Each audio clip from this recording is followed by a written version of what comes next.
Anivale Limpopo. Dumelang. Ache.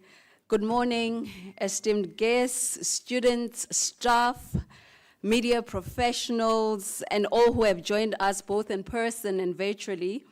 On behalf of the Tshwane University of Technology and the Government Communications and Information System, it is my distinct privilege to welcome you to the 2025 Women in Media and Communication Panel Discussion.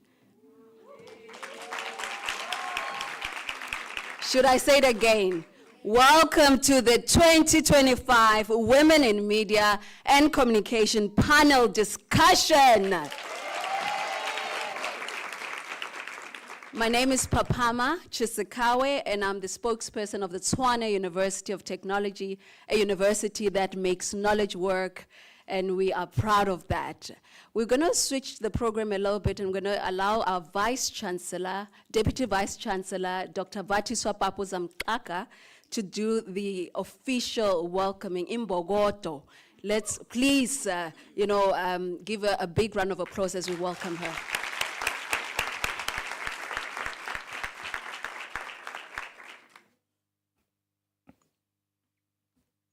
Sanbanan, Dumelang, Abshen, Molwen Betun. Wow! Goeiemorgen. Good morning. I'm glad, spokesperson.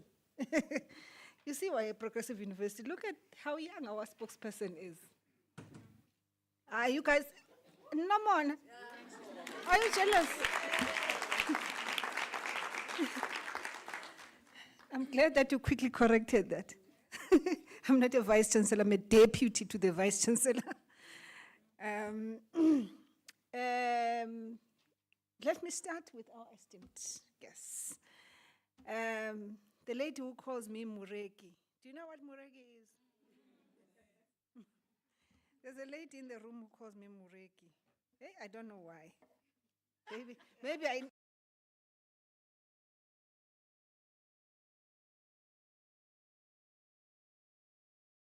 Acclaimed media practitioner and moderator who will skillfully moderate today's discussions, ensuring that we have a vibrant and insightful exchange of ideas.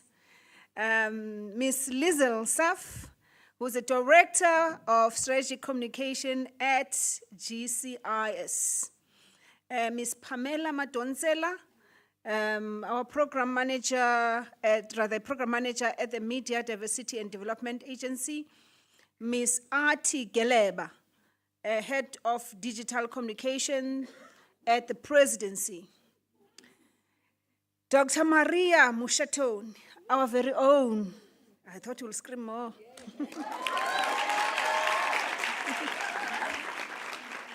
The Head of Journalism and Integrated Communications at the People's University, the university that makes knowledge work, the Tshwane University of Technology.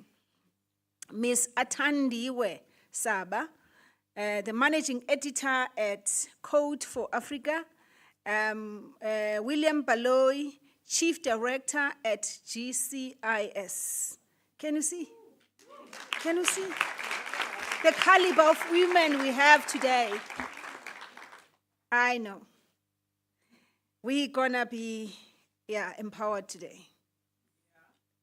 The Tshwane University of Technology, as well as the GCIS have brought you like heavyweights, man.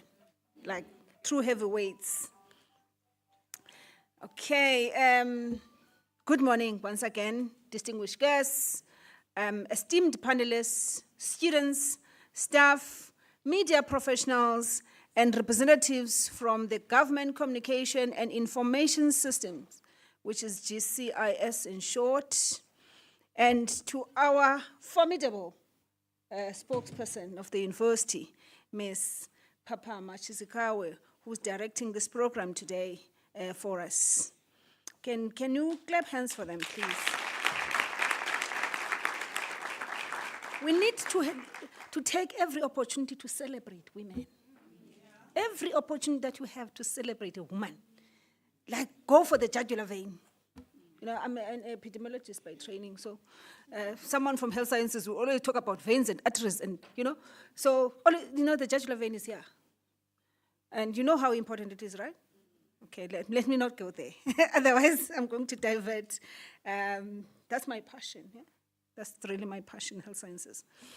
Ladies and gentlemen, as we gather today, under the theme, leveraging the use of AI in education, media and communication, we celebrate the resilience, the innovation, and leadership of women in the media and communication sector.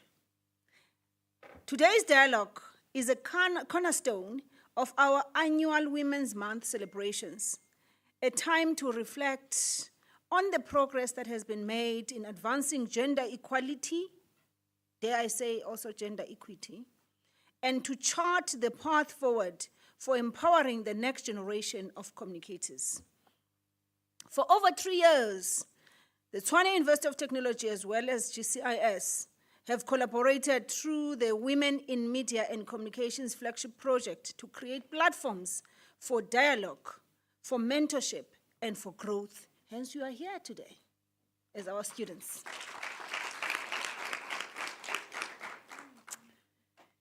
This initiative is more than an event, ladies and gentlemen. It is a movement to address the challenges women face in the media industry, from navigating technological disruptions like artificial intelligence to overcoming systemic barriers and cyberbullying, which is quite rife. It's very rife nowadays. It is a space where voices are amplified, experiences are shared, and future leaders are inspired. Today, we are joined by remarkable women. I'm so proud. Remarkable women. The industry pioneers, the educators, and also the students who will share their insights on how we can harness emerging technologies, foster inclusive storytelling, and build a media landscape that reflects the diversity and strength of our society. As we mark significant milestones, such as the 30 years of freedom and democracy in our country, South Africa, we are reminded of the critical role media plays in shaping narratives and driving the social change. To all our students today, from TUT's Department of Journalism and Integrated Communications, you are the heart of this event. You are the heart of this event. We truly and strongly believe in our students. We have no shadow of doubt that when you get out of this university, you are ready to face the world. You are ready to take the world by the scruff of his neck. If I was in another platform, I was going to say amen. I need to say, you know? So don't give people like myself podiums. Otherwise, they get to other languages. So to all our students, you are indeed the heart of this event. Your questions, your aspirations, and creativity fuel our commitment to mentorship and empowerment. As highlighted in our recent speed mentoring session, the guidance you receive today from seasoned professionals behind me, they will help you become # a future-ready graduate, to be equipped to lead in a rapidly evolving industry. I extend also my gratitude on behalf of the Tshwane University of Technology to the GCIS, our esteemed partner, for their unwavering support in championing gender equity and amplifying diverse voices. A special word of thanks to our panelists, the mentors, and the media representatives who have taken the time to contribute to this dialogue. You're so important. Can you see These highly experienced colleagues, they have left their offices, they have left their places of work just because of you. And for me, I am truly humbled. And I'm not saying this just for myself, but I'm saying it on behalf of the entire executive of the university. We don't take these kind of gestures for granted, ladies and gentlemen. Together, we are building a legacy of empowerment where women not only participate, but lead with confidence and innovation. With confidence and innovation. So confidence, that is alone, we're going to say we are calmer. It should be coupled with innovation. You need to be innovative in what you do, whatever career that you follow. Let us use this platform, ladies and gentlemen, to engage openly, challenge the barriers, and inspire one another. May our discussions today spark ideas, foster collaborations, and pave the way for a more equitable and inclusive media and communication sector. Once again, welcome to the TUT and GCIS Women in Media Communications Dialogue. Let us make today a catalyst for change and a celebration of excellence. In my language,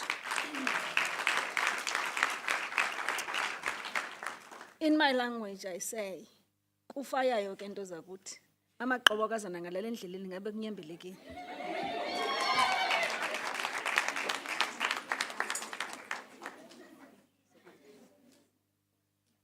A big round of applause for her, please. She is Dr. Vatiswa Papu Zamkaka, the Deputy Vice Chancellor for Research, Innovation and Engagement here at the Tshwane University of Technology. I'm just going to touch a little bit on the purpose of this event. Our mission today is clear, ladies, and I see there's a few gentlemen up there. Our mission today is clear: to spark a meaningful dialogue on AI's transformative potential and its challenges, while equipping students, professionals, and leaders with insights to navigate this dynamic industry. As we reflect on 3 decades of progress, we look ahead to harnessing technology to craft inclusive narratives, empower communities, and inspire future trailblazers, and that is you, right? Now, let us engage with curiosity, with humility, and a shared commitment to shaping a media landscape that reflects our diverse voices and values. I know that Dr. Vatiswa Papu Zamkaka introduced our speakers, but I'm going to do it one more time as requested. We have in the house, and I want to see a lot of excitement, right? Because they took their time to be here to empower you, to share their insights. Please, a big round of applause for Ms. Bongiwe Zwane.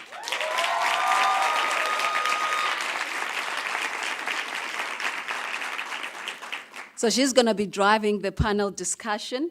And another big round of applause to Ms. Lizelle Self.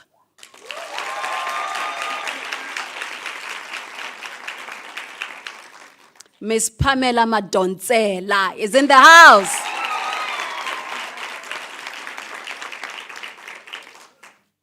And Ms. Atsi Geleba. Our very own Dr. Maria Mushatoni. And Ms. Athandiwe Saba. With that said, ladies and gentlemen, I would like now to invite Ms. Bongiwe. I adore her. Oh my God. The confidence, eh? You know, it just, oh my God. I'm getting shivers down my spine, but now I'm so excited and we're so proud to have you here at the Tshwane University of Technology. Over to you. Hello, guys. I'm seeing so many familiar faces. How are you all? It's so good to see you again. Is it not good to see me? Manje wainilele. How? Is it not good to see us? We are so excited to see you. How many of you were at the mentoring session? I am so glad, like I'm seeing these faces. Have you done anything about what we spoke about? Felicity, I'm eyeing you. Have we done anything about what we spoke about? Have you put it to action? Because today I'm taking it a step higher. Remember, I did say the steps, right? In this thing. So we're taking it a step higher. Are we taking it a step higher or shall we go home? Decide, girls, decide. What are we doing? Are we taking it a step higher or are we going home? So, okay, if we're taking it a step higher, I'm expecting to see people who are awake, or do you need coffee? You need coffee? Bear with me, you'll get coffee. If you're not awake, you're not getting coffee. So, my name is Bongiwe Zwane. For those who don't know me, thank you so much for joining us. It's such a privilege to be in your company. You know, it's always amazing to speak to the minds that are coming into the industry because we get to rely on you guys to move the needle again. You know? And as I speak to you, just before I get to the panel discussion, I want to ask you, if you can, make some time to read a very interesting paper that was released by a colleague of ours. In fact, Atandi was part of it, which speaks about something we've been shying away from talking about for a very long time. And I'm glad somebody actually put it to pen and paper. It's titled, What It Means to Be a Black African Woman, Navigating South African Newsrooms, by Bongekile Matupe. That is what we have been scared to talk about for a very long time publicly. And Ati, the other Atandiwe, thank you for being part of it. Because you've actually vocalized certain things we've always wanted to speak about, but we never got the chance to talk about it. We were so caught up in the movement of trying to change, but we're not vocalizing how painful it is. And the cost, right? The cost for them to come in. I'm actually getting teary-eyed because it's that deep. The cost that we've had to pay for you to come into an industry that can see you. And I don't mean an industry that can see you as a woman, but an industry that can see you as a black woman. That's what we fight for. And dare you let that go. Because there are many others who are looking to you to say, can you see us? Not to say, can you see that I'm a woman, therefore push me? But can you see that I'm black to begin with? And because I am black, I come with certain things that you regard as complications, right? So you need to make the playing fields level for everyone. We are not here to just have a conversation. We're here to change a mindset. That what is black is not cheap. What is black is not disdain. And dare you be black and be a woman. So I'm here to tell all of you here, you are valid, says one. So read that paper, and you read it with an understanding of what has been done by those before us, those who are here with us, those who are going to leave this industry and leave it in your hands. So journalism cannot die in the hands of some of you who are going into it. And by dying, I mean it cannot die in your hands where you stop fighting for certain things. The fight continues. The Bible says it's a good fight because you are fighting for people who are going unseen to be seen. So do read this paper, because as we speak today, we're speaking in the context of being an African woman in a media space, wherever. And how you command, what did I say to a lot of you last week? Command your seat at the table. You are at the table because there's something we want to get from you, hear from you. You are not at the table because somebody did you a favor. So we need to stop looking at each other as if we've done each other favors, right? Thank you. That said, that was quite the opening, wasn't it? Yeah.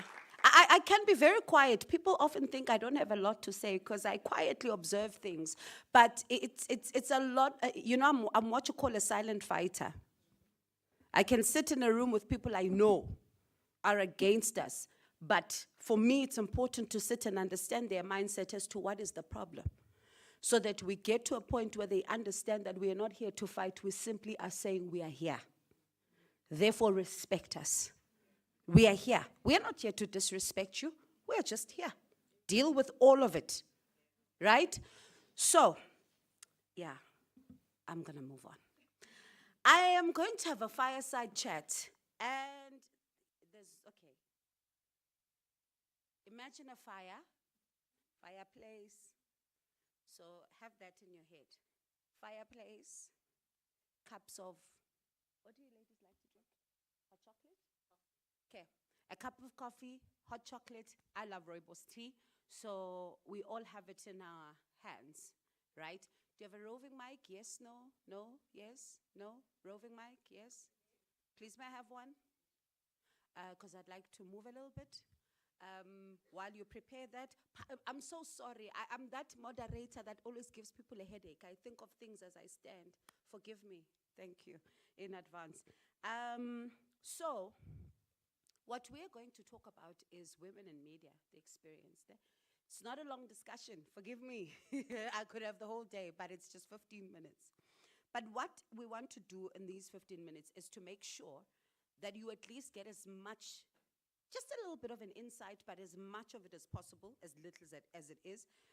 So I'm going to have in this side chat with me, Liesl Surf, who's with the GCIS, you've seen her, as well as Pamela Madonsela with the MDDA. So we'll be sharing with you insights on women in government communications. Who here wants to go to government communications?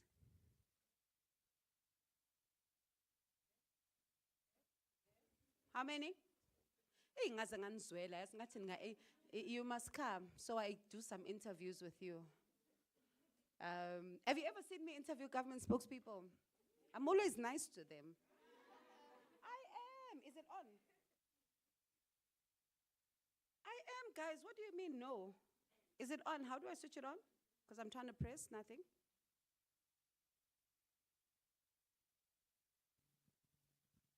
Okay, you let me know when we're good to go with it. Thank you. Let's try it. Can you hear me? Perfect. Now I can move around. Hey, there's restrictions. You know, it's like COVID. Can't move, can't go anywhere. So this is what I want to do. I want to see them and see you.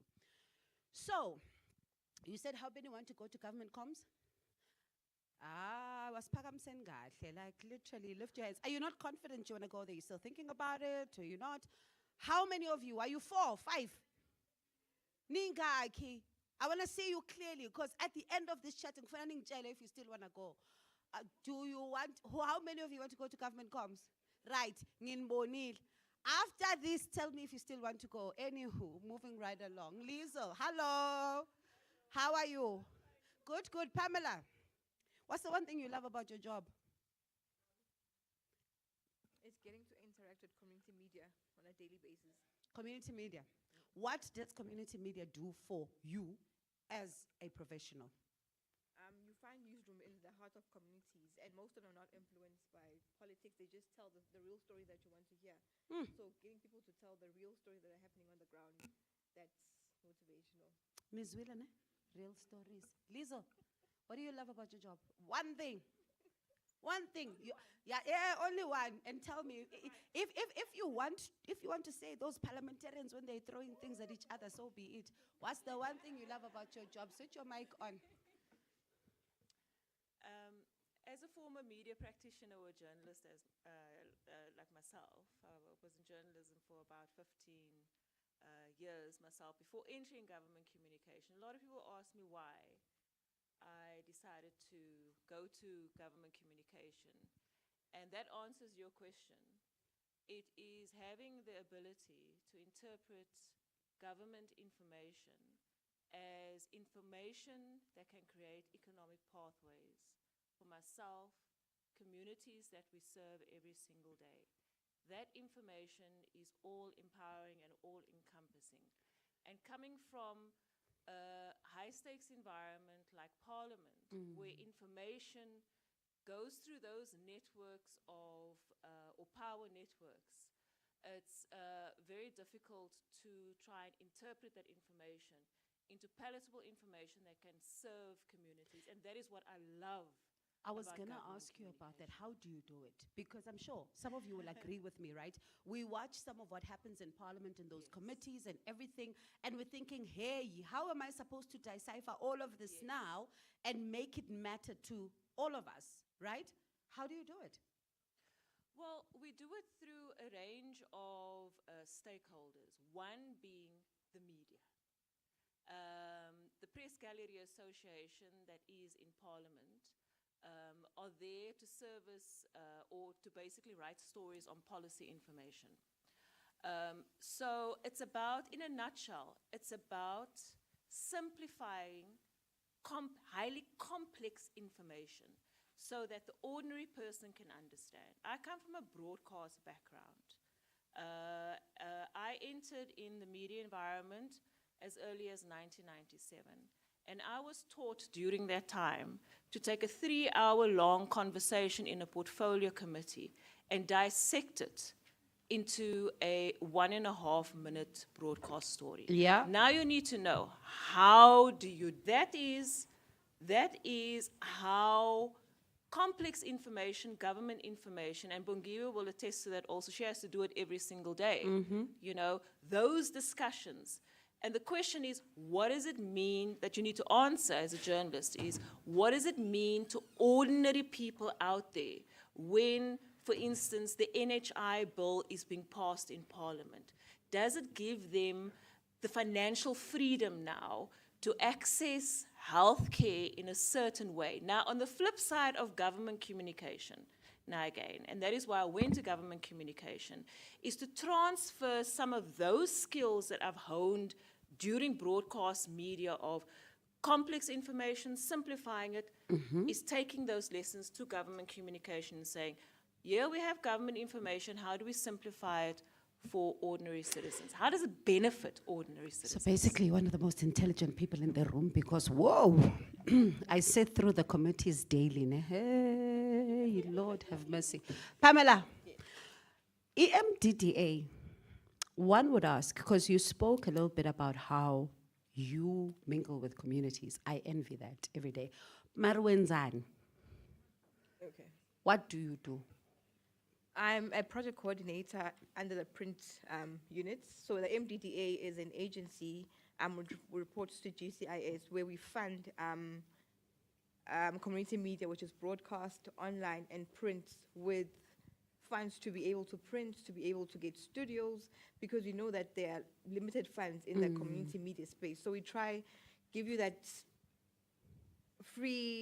not free will, but we try to give you that financial freedom for a year or so, to say that we're going to fund you for your stipends, for your printing, because we know that there are high printing costs for a year, and then you can fly by yourselves. But the main challenges that we have when you're funding community media, we'll find that the same publication will apply for the 2025-2026, and they come back again. So sustainability is a challenge to community media. So we're trying to also offer trainings, that is non-financial support that the MDD offers, to say, how do you make yourself sustainable? We've given you funds for the year, but we don't want you coming back every year. We want to see you being able to stand on your own, being able to get ads, and being able to run a business.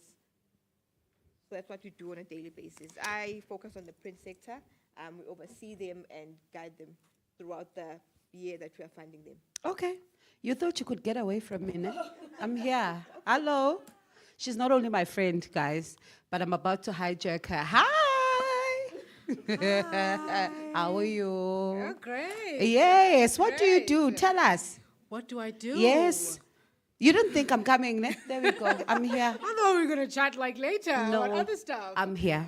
What do I do? Well, currently I run a team of forensic analysts, and we look at 26 different African countries and how people talk about politics, LGBTQI issues, how they talk about climate and the disinformation that happens online. So we investigate that. We see how external countries, like your China, your Russia, are trying to influence what conversations you guys are having online.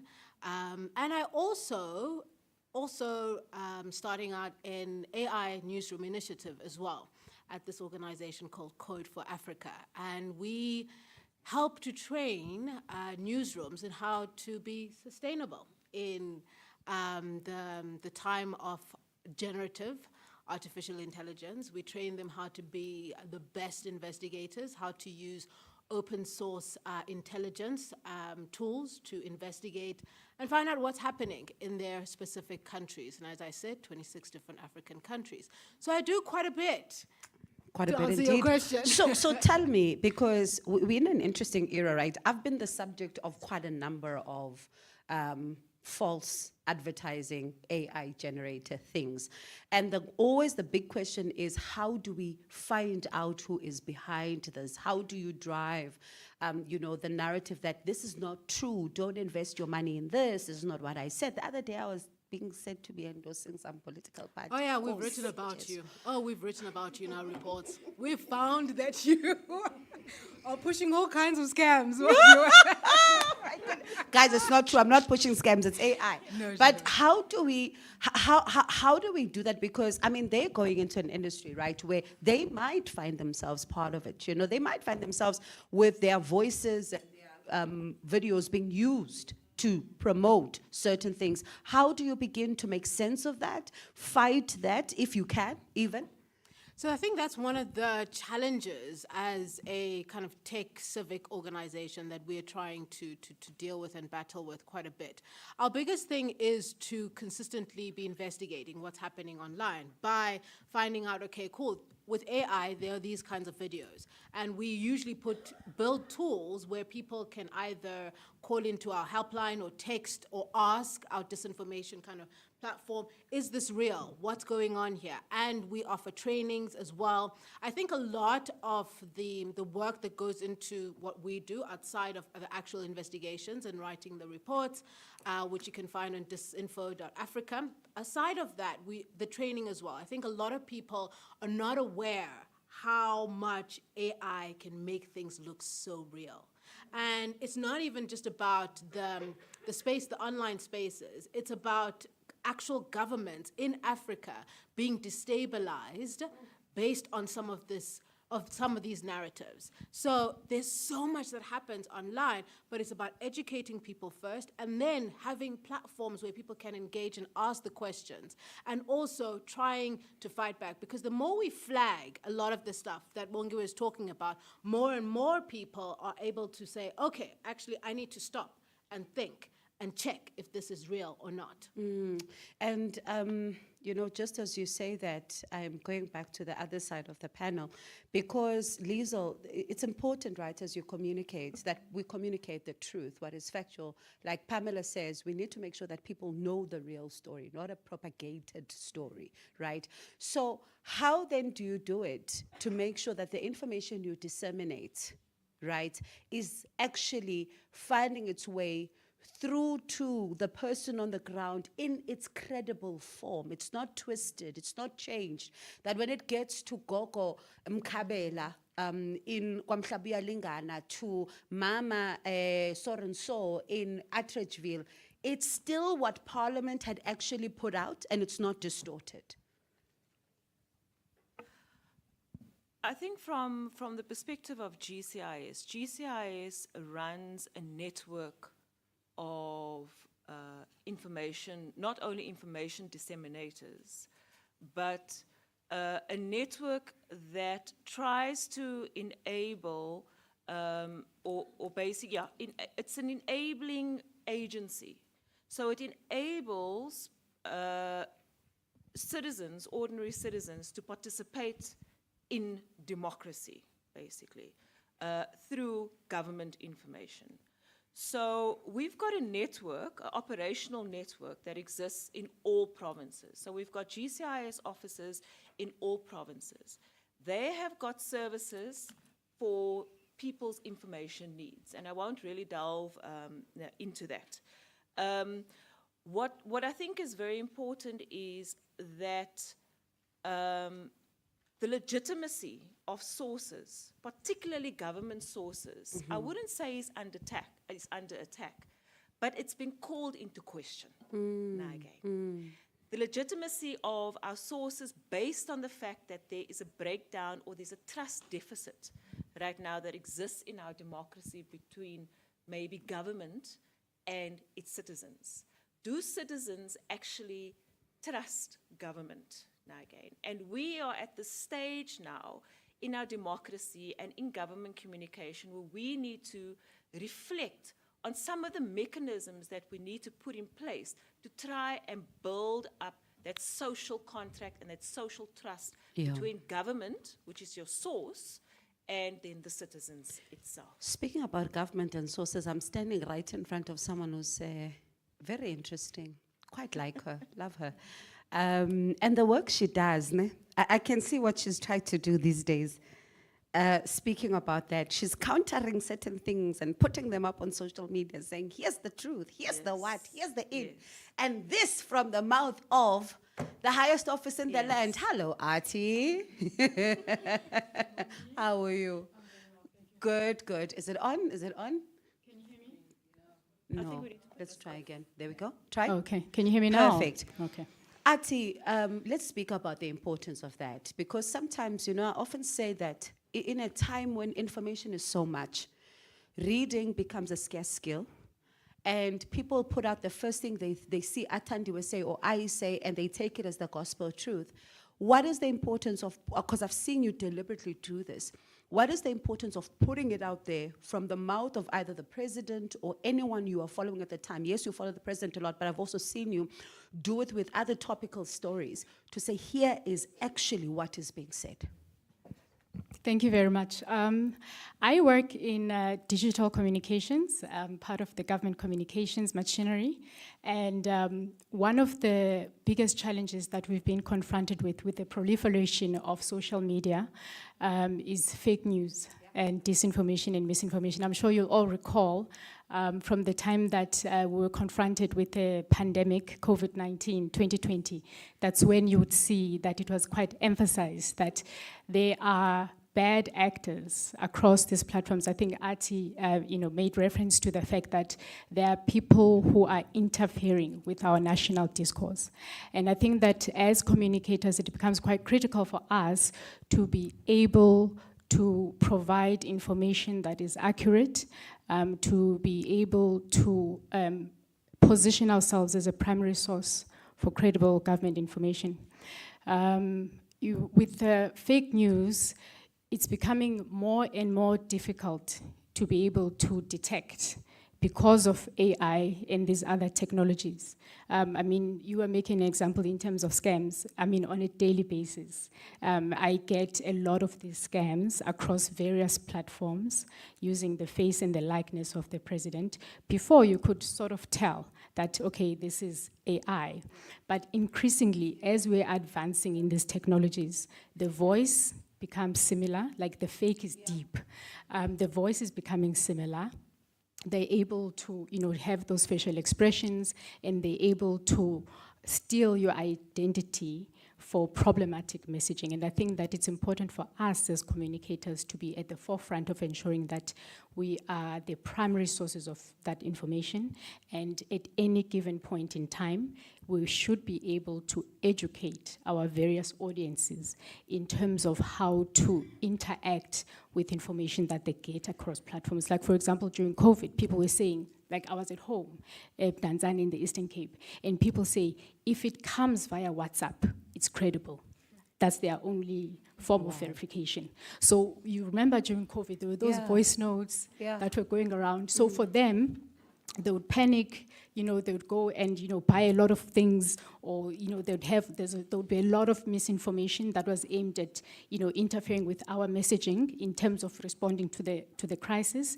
But I think we need to prioritize educating audiences in terms of how to interact with these platforms, and also educate them and create that awareness around AI and what it seeks to do, and the fact that the conversations that are happening online are not necessarily just you and I talking. There's a lot of interference and bad actors that are hoping to disrupt our democratic order.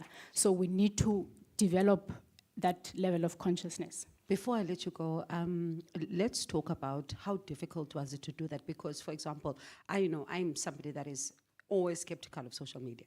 And you've managed to kind of sway a lot of us into seeing, oh, it's possible.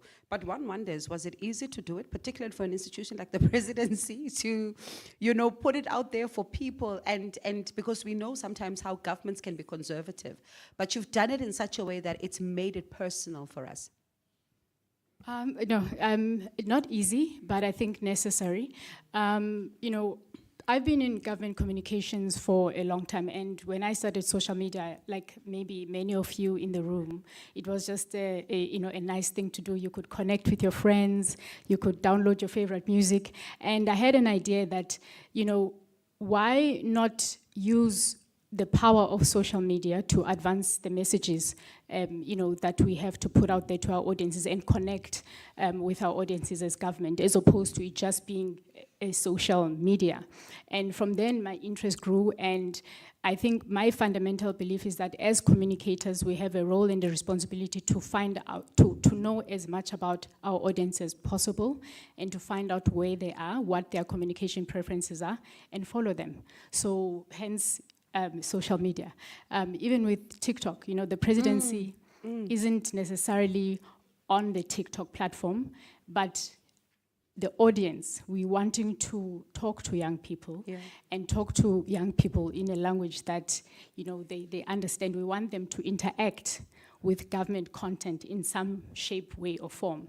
And part of what I try to do as well is that I'm not a social media expert, nor am I an AI expert, but I think it's a learning curve. So, it's about experimentation, and it's about looking at what works. TikTok is a lot of soft content, and I think Liesl also raised the issue of trust deficit. Yeah. So I think that in terms of the messengers, we need to, I think the more humanized our communications are, the more likely the message, is likely to land. So part of what you try to do is to just humanize the messengers themselves, so that you are able to then transport the message. I think it's an exciting space. There's quite a lot of developments, and I think that we should not necessarily limit ourselves to what we understand from a traditional media perspective, but look at how we can incorporate new technologies and innovate to ensure that, there's a lot of competition, there's a lot of content out there. There's many different social media platforms, there's many different, everyone is competing for your attention. So I think that what we try to do is to ensure that we become the primary source of information with regards to what the president is doing, and as part of countering fake news. Part of what I try to advocate is the fact that we must provide that leadership. So if the president is engaging in a public engagement, you must hear it first from credible sources. So that's why I follow the president, so that then I maintain, so that you are able to have a source of verification to say, someone is saying this, and then you can go onto a platform of the president's, whether it's an owned media platform or a social media platform, and be able to get credible, up-to-date and accurate information in terms of the program. I've always described it as a disruption, a good disruption. Thank you. Because if I see you with the phone, I'm like, hey guys, all she does, she has the phone next to the president. How do we even get there? But what it has done is that it has even taught us as media practitioners to say, you know what, if the camera operator is still on the other side, I can quickly get a sound bite from the president here as it's happening, send it through to the office, and you can use that. So do you see how it's changing? It's not just about you actually having the physical camera, although it's important, but in a moment when your colleague is stuck on the other side, your phone can actually do this, and you can disseminate correct information. Pamela, we're gonna start winding down. So for you, when you look at communities, because I often myself, I worry about the fact that when you engage in the communities and you are engaging these radio stations that speak to people, do they feel that, and I ask this from the perspective of the stations, do they feel that they play a role? Because at times, you find that when we get into a press conference, there's maybe a journalist, let's say from a community radio or a community television station, they see themselves sometimes as inferior. But do they realize the big work that they actually do as the interface of their communities with the news that is out there? I think the fact that we still have them, they do know that they play an important role, and they do play an important role to informing the communities that they live in. We also get, when GCIS has big campaigns, they would have a budget spent to communicate their big messages with local radio stations, with local newspapers, because you'd find that in a rural, in Nkandla, no offense to Nkandla, but you'd find that there's no network. People don't have access to the smartphone, so the radio station is still their primary source of getting information. Where are we voting? Where are we getting our vaccinations? Even the local newspapers, so they do play an important role, even though they will feel inferior with the big media houses who pouch them at some time. They do pouch them when they see the talent, but they do understand that they do play a critical role in their communities, and they need to exist. Speaking of the digital, I am not against it, but there are still communities that do not have network, don't have smartphones, so the radio stations, your newspapers still play an important role in being the source of the primary news. So yeah. And it's amazing you mentioned that, because we can all progress so much, but then we Yes. leave behind some of those. I mean, Ati speaks about people Bantu who say, what's on WhatsApp is the truth, because that's for them is another step. But for us, we've moved 10 steps ahead. So, as I wind down, I'm going to ask three of you, Ati, Pamela, Lizo, you. I'm going to let go of my friend for now. So I'm going to ask you one question. As women, in the spaces you are in, how important is it to lift up others so that you are not the only face, you're not the only woman at the table, but there's more? Clearly starting with me.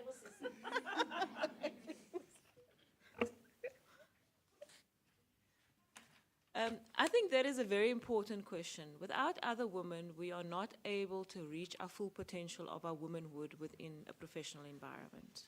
Now again, we can't do it with men.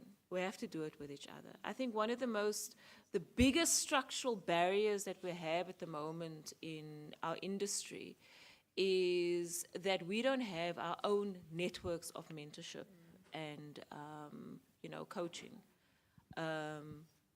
Amongst ourselves, and obviously to share the generational knowledge or wisdom of being in an industry of public communication like myself for more than 25 years. I would love to sit down and I would love to sit down with young people. I love young people. I've got a 26-year-old daughter myself and a 19-year-old daughter. I've been raising young women all my life. Okay, so not all my life, but when I was 20, so I'm completely surrounded, but we do not have the formal institutional networks that we require to have 30 years into democracy to try and break down some of the very, very important or very ingrained structural barriers that exist in our industry right now. The old boys club.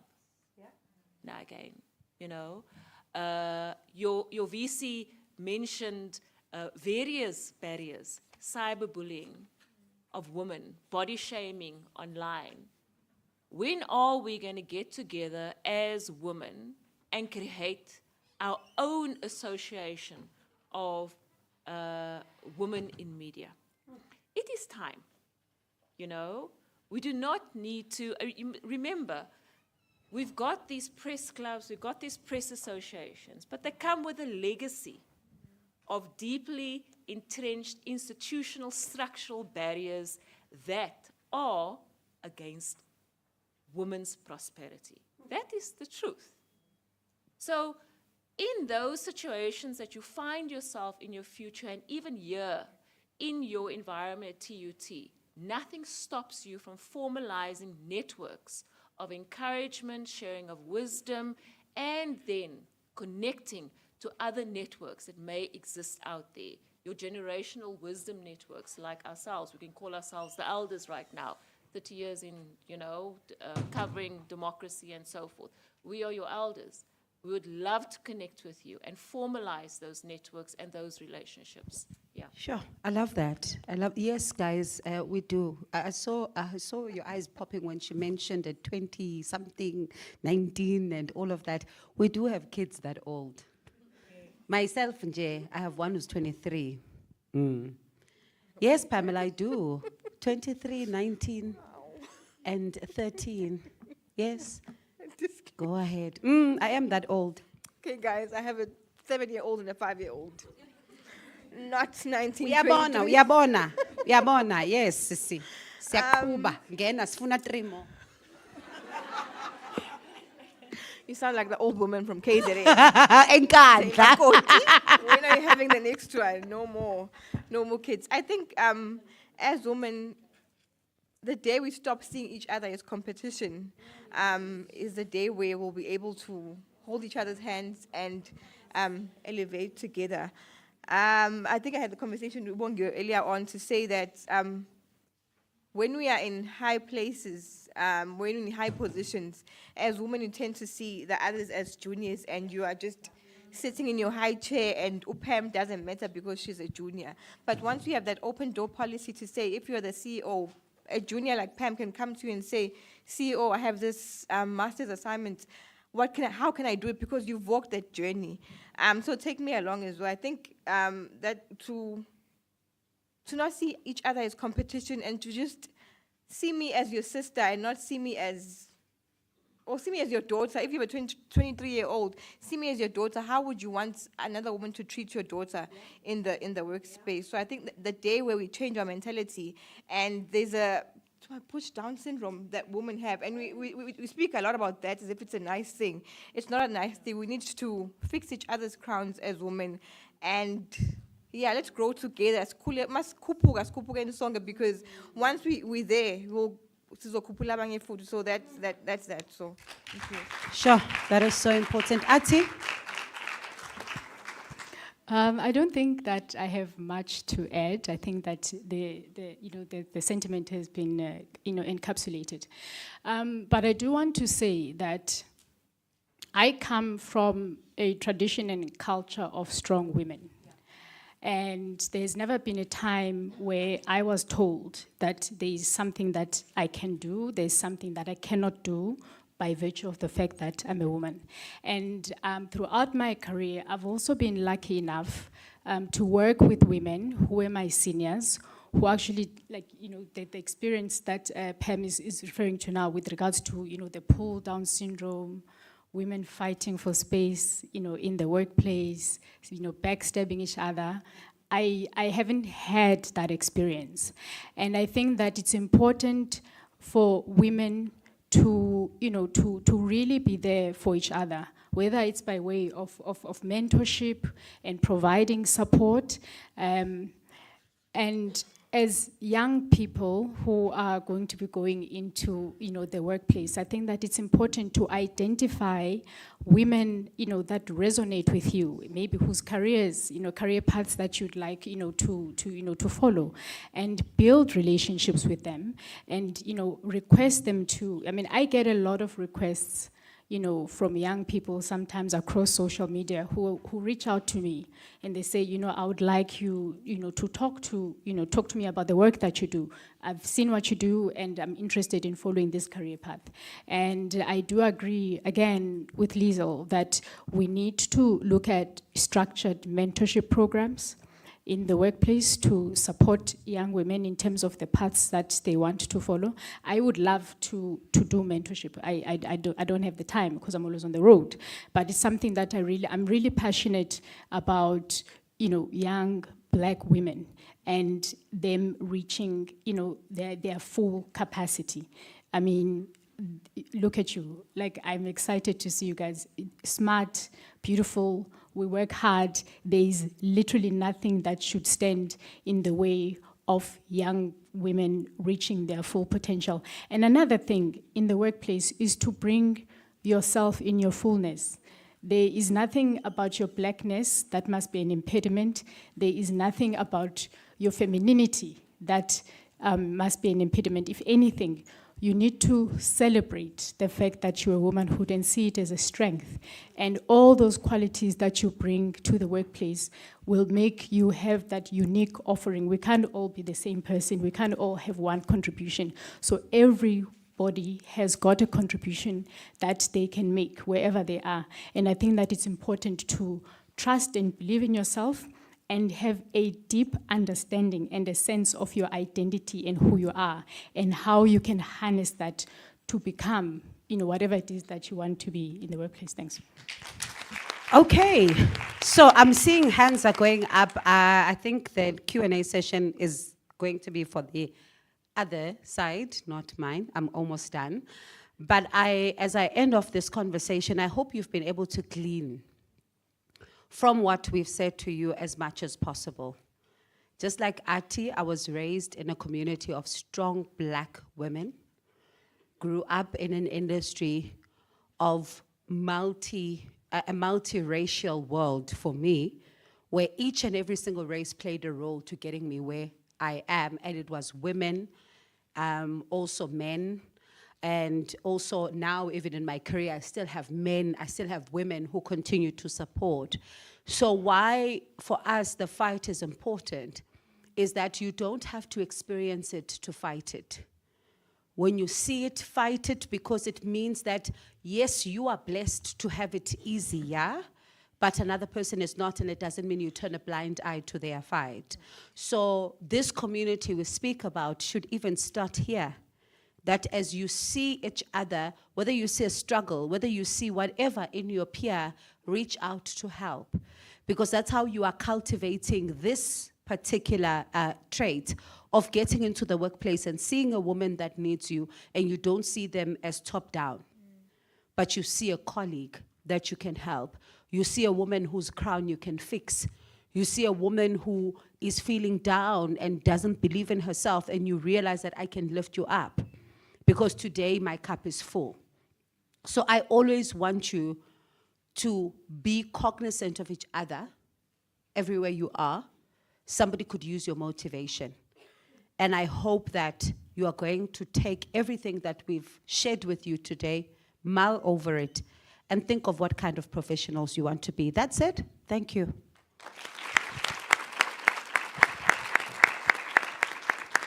Thank you so much. A big round of applause for Bongi. No, that's not enough. A big round of applause for Bongi. Yay! Thank you so much. She's such a fresh breath of air. With her, you always, from any conversation you have with her, you always are inspired. So thank you so much. And for taking the time to inspire. You feel inspired, right? Yes. Thank you so much.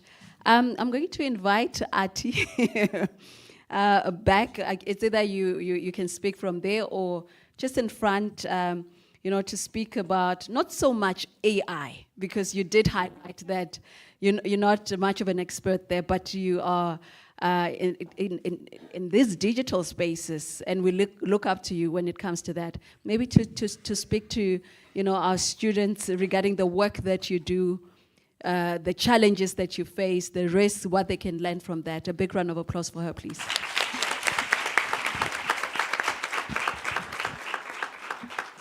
Thank you so much. I've already been introduced, but maybe just do it again for those that may not have been here. My name is Ati Geleba. My full name is Ati Ngwanya Mampondomise Geleba.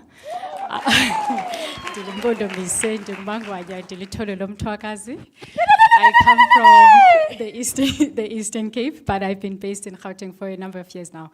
I work in the Presidency of the Republic of South Africa, and I am responsible for digital communications. But I've been doing communications for a number of years, but all government communications, but over the last couple of years, I've had a strong focus on digital communications. So I'm invited today to make a case for leveraging artificial intelligence to shape government communications and promote public engagement. But again, just to emphasize that quick disclaimer, I'm not an AI expert, but I think that my experience in government communications, and particularly in digital media, has also given me a foundational understanding of what AI is and the power that AI has and what it can do for us. Maybe we can just see by a show of hands, people who say here in the room that they've interacted in some way, shape, or form with artificial intelligence. Anyone? I don't think you want to mention ChatGPT. In fact, I was having a conversation with a colleague of mine. He sent me a link. He's the spokesperson to the president with regards to all these AI tools that are out there. And one of them was saying that, unlike ChatGPT, you can actually, work, and it's even when you take it through verification systems, it's not able to detect that you've used AI. So that's where we're going. So I think that poses a challenge for higher learning institutions in terms of what we are going to do with AI. So I think that AI is both exciting for us, and it's also an inevitable development, and it's important for all of us to be part of the conversation. So I'm not here because I'm an AI expert. I'm here because I think that it's important for all of us to be part of the conversation, because it impacts our lives in some way, shape, or form. It's transforming the way that we live, it's transforming the way that we work, and it's also transforming the way that we communicate, and in very fundamental ways. So there's recent research that's been led by Google, and it reminds us that Africa's AI future, it must be grounded in the realities of the communities that we come from.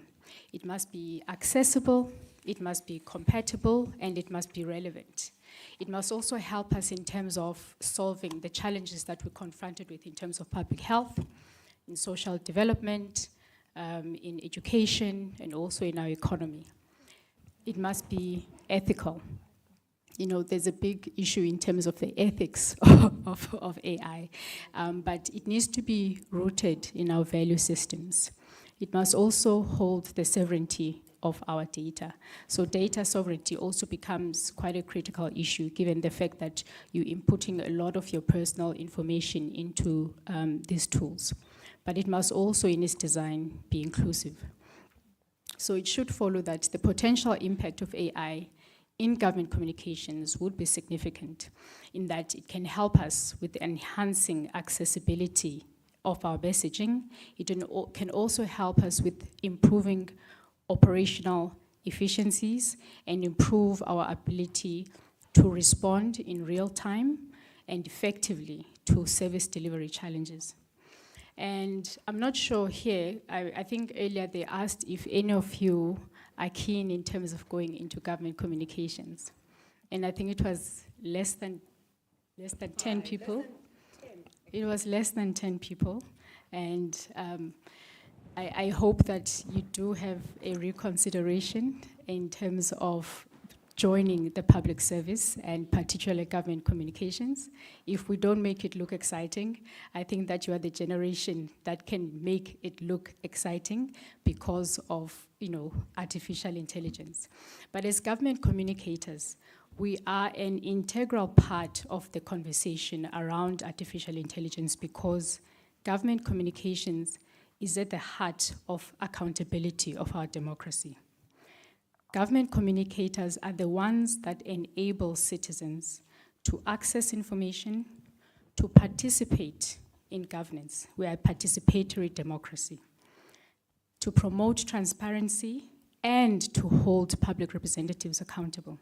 And all of these values are enshrined and they're protected in our Constitution.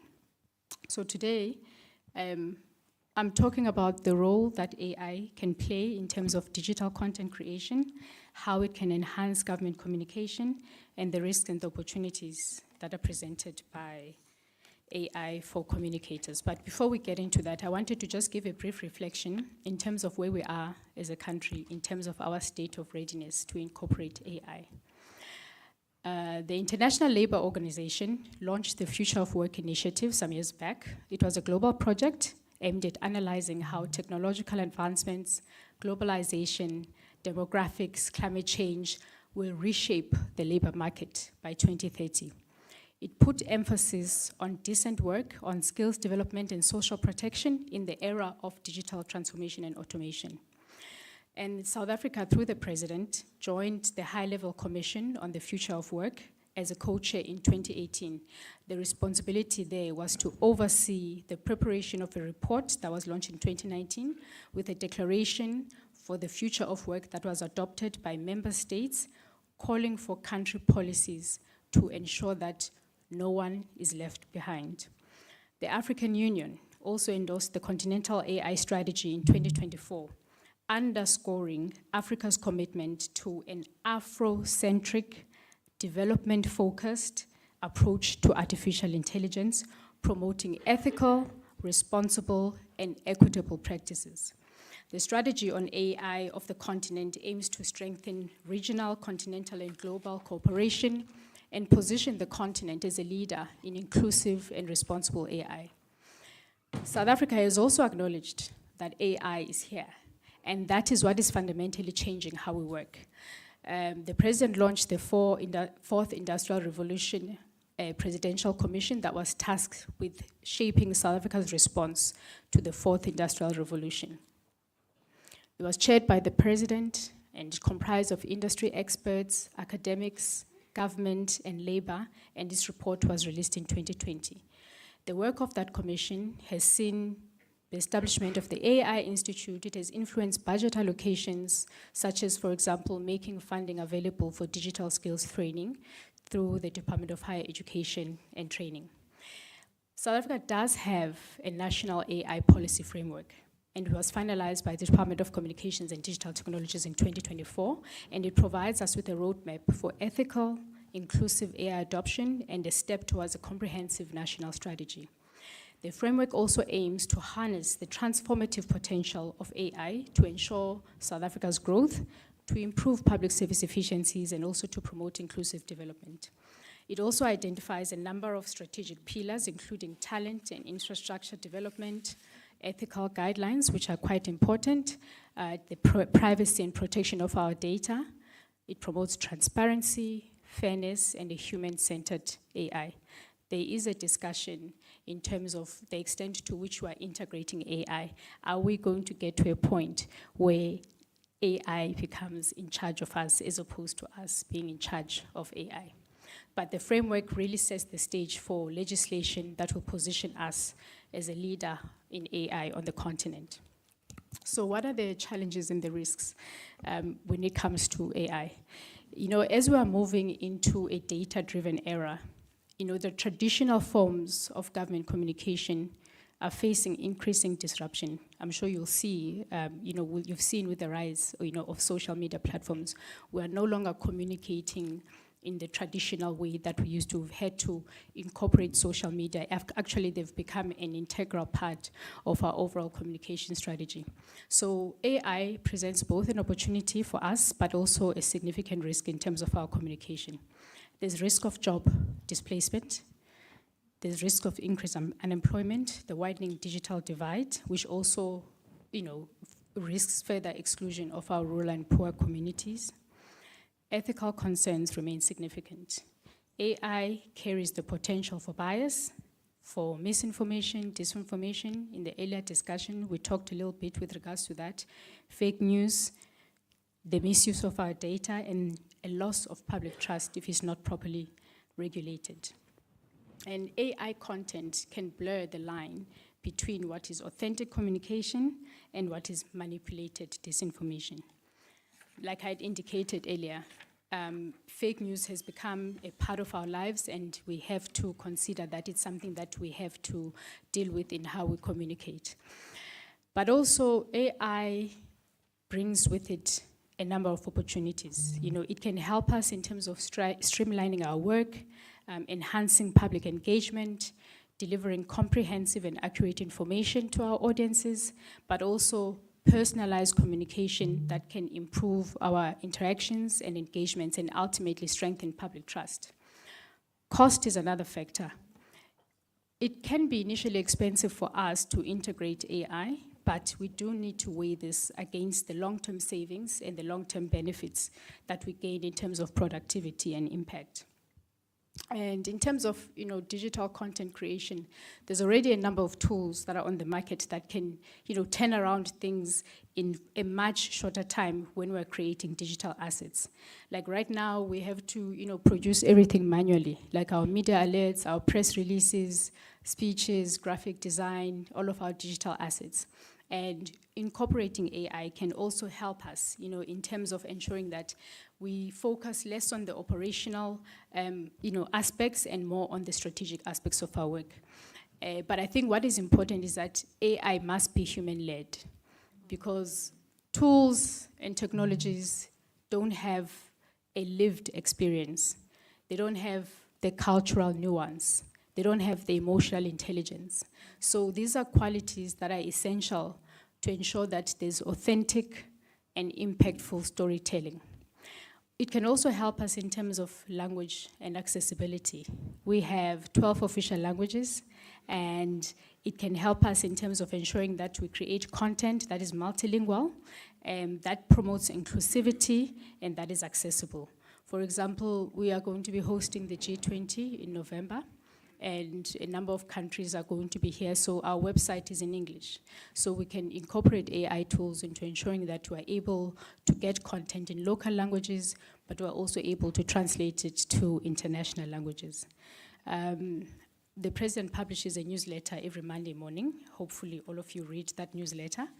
It's published in English, and currently it takes us, I would say, about 3 days to get it translated into the 4 major language groups. But with AI, we can actually get those translations in real time.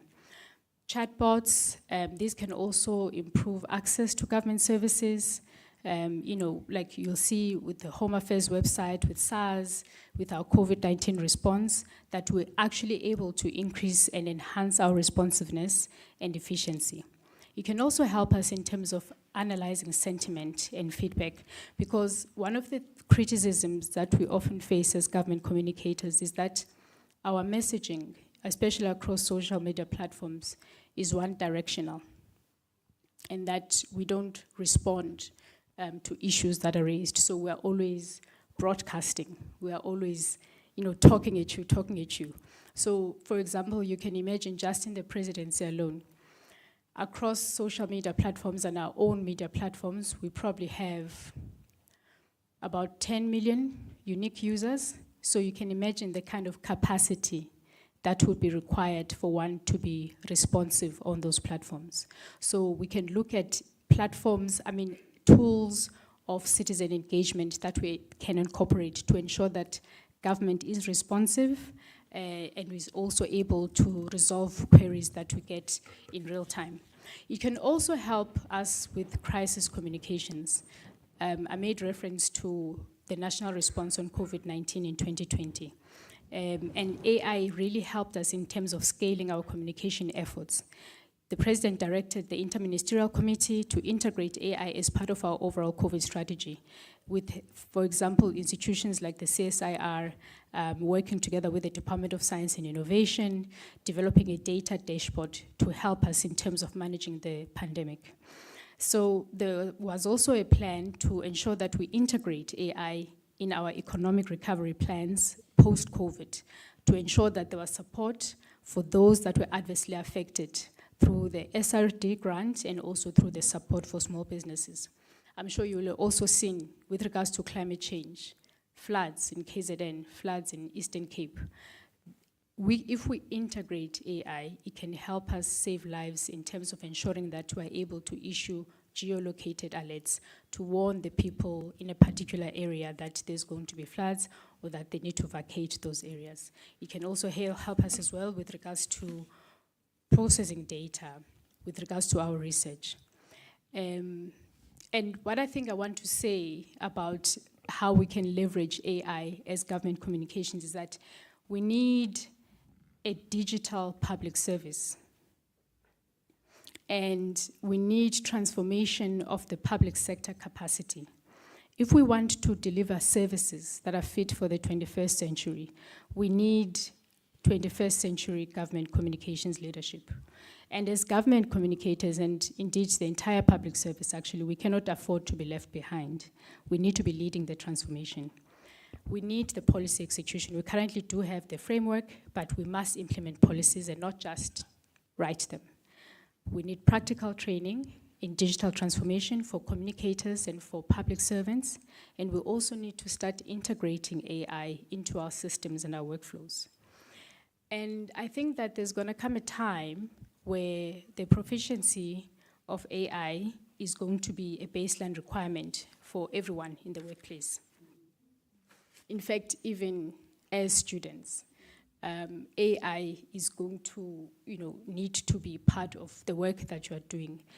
Even as higher learning institutions, they must respond in terms of the threats that come with AI.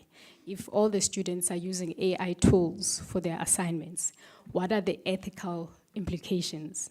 What are exams going to look like in 5 years' time with the incorporation of AI? I mean, today, literally, there was a friend of mine yesterday. I was like, no, I'm doing this address. And he's like, don't worry. And then goes to ChatGPT and was like, I can produce, let me produce, something for you. And indeed, within 5 minutes, they send something, they're like, yeah, look at this. You see, I've done it. So you can talk to me on the phone.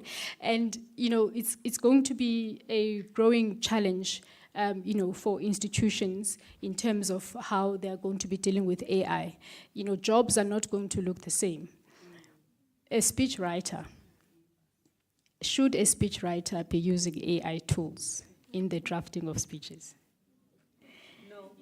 Yeah, so it's a debate. Like for example, you'll have someone, who a speechwriter, they use an AI tool and they give you a speech and they don't declare.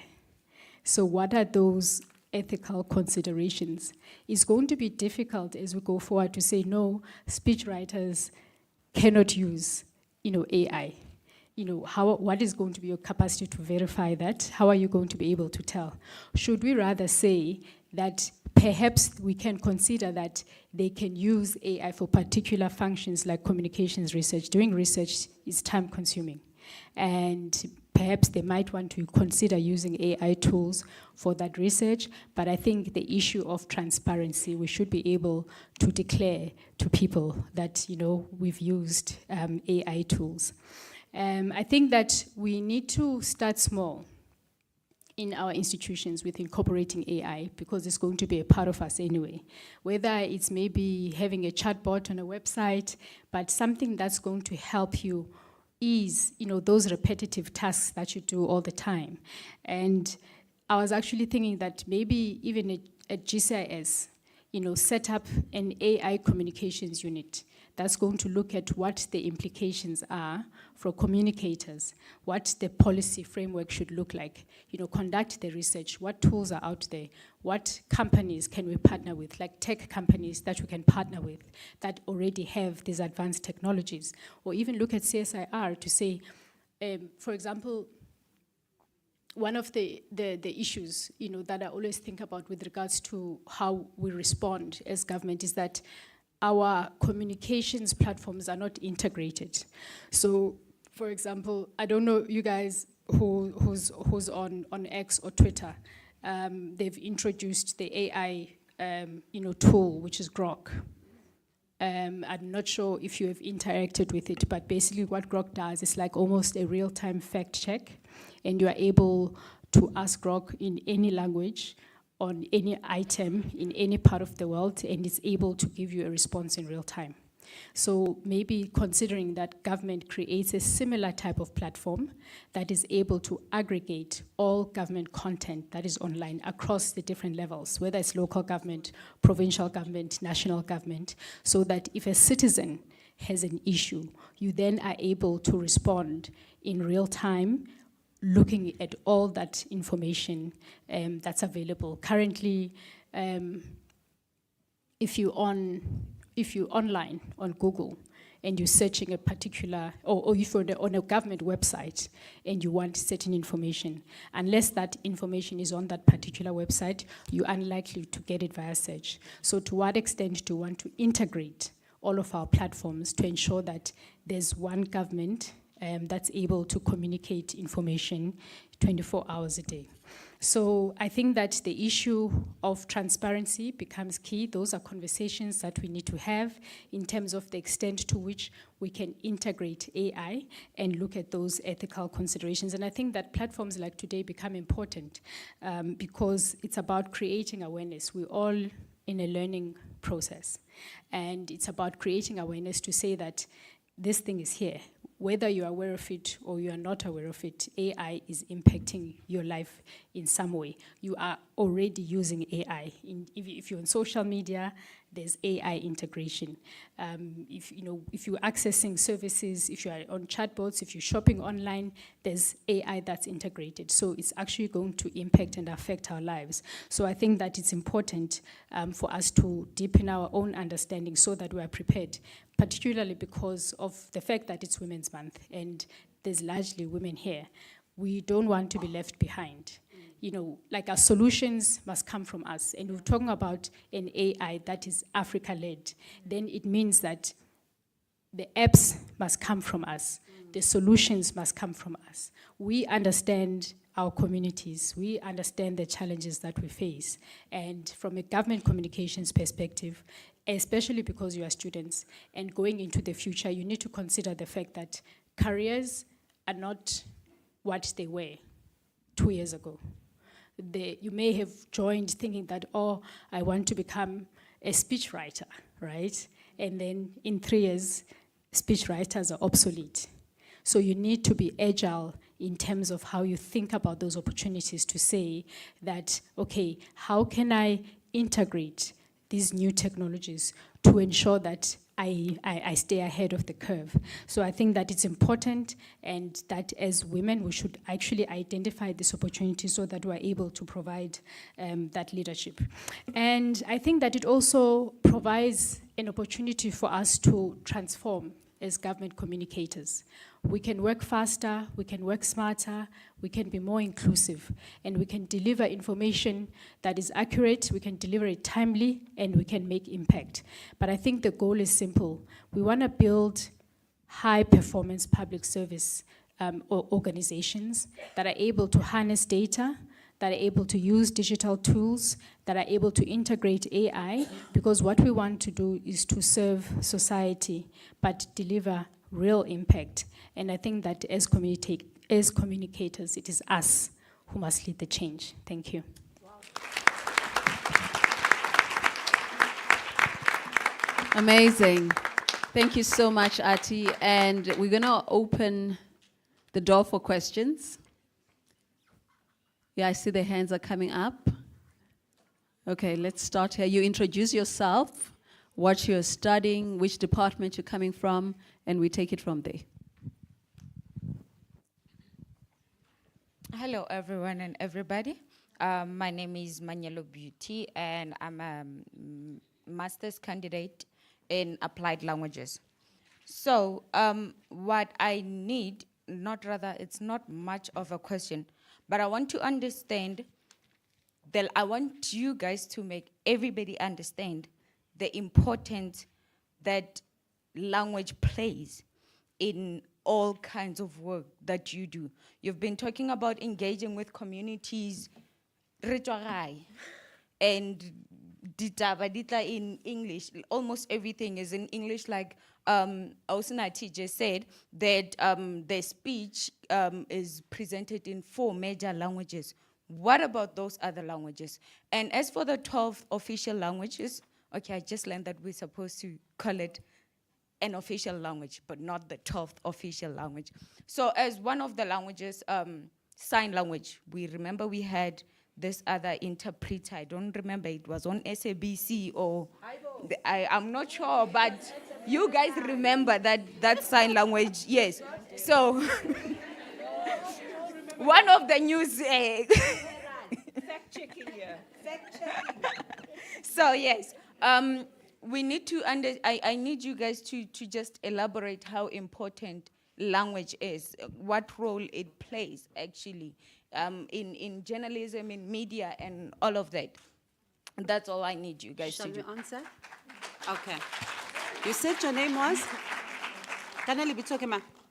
Maputi. Maputi, for me personally, it's like the bare minimum that I can even ask anybody to have.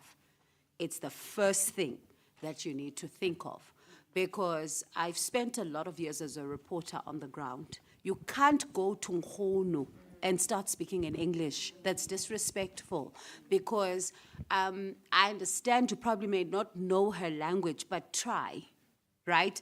Because you are now going to ask her to explain herself and what she's going through in a language she can't articulate, and you'll never get the gist of the story. So because I've crisscrossed the country, going to different places, I would find myself in Thoyando, and I would have to learn to say and learn to say Ndolibu, and then move on to Mpumalanga, where you now have to say to people, Sanbona, Ninjani, and then you get to speak Siswati, you get to speak Sindebele, you get to do all of these things, because a man and a woman who is allowed to speak in their language is able to articulate themselves better. And in my profession, it's critical, because when I interview somebody and I quickly pick up that this person is not able to express themselves, I quickly switch to their language, and I'll translate it for the viewers who cannot understand, because it's important for somebody to feel that they are included. At the same time, Punt, SABC has all the news in all your languages, so feel free to watch. And also, I do Askulume Let's Talk. Tuesdays, SABC 1, 9:30, you can watch tonight.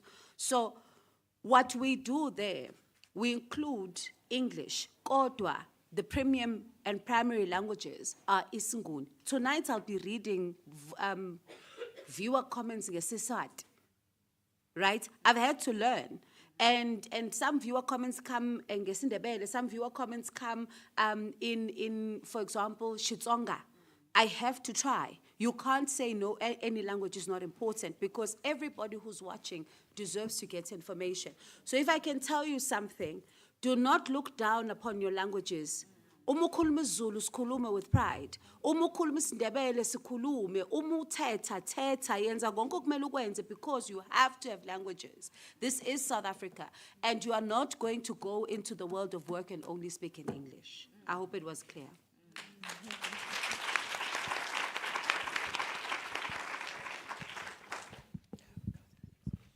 Yeah, you did have a question, right? Oh, okay. Let's move on. You introduce yourself and where you're coming from, and shoot. Okay. My name is Landwe Manana.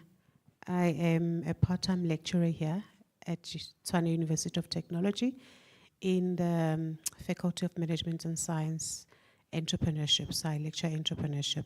So I'm wearing two hats today, and there's the reason why I wanted to come to this session, because I also run a consultancy business in PR as well as communications. So brief questions. One to Ati as well as Lizo, right? Because it's government communication. How is it that our students can actually be able to apply for careers there? So I just want almost like a practical form. For example, Ati, how did you land up in the job where you are? Because what I find is that our students, they find it difficult in terms of how do I apply? Where do I start? So I've finished, I've completed my studies, but how do I do it? And so in almost like a, if you can, a sensible, practical form, so that they could understand how is it that they can actually go about it. I know that you can't end up in a top position, but where do I start as a student? That's just for the two of you. And to Pamela, I understand that most probably not all students will find employment within the careers that they would like to be. So we do encourage them to say, how about you start up your own thing, right? So you will do your own startup, which is I'm self-employed as a journalist, right? And I'm the one who's actually able to collect news. How is it that you are actually able to support such careers whereby I know while I'm waiting to be employed, I would like to, in the meantime, do this thing that will also be able to bring some form of income to myself. Thank you.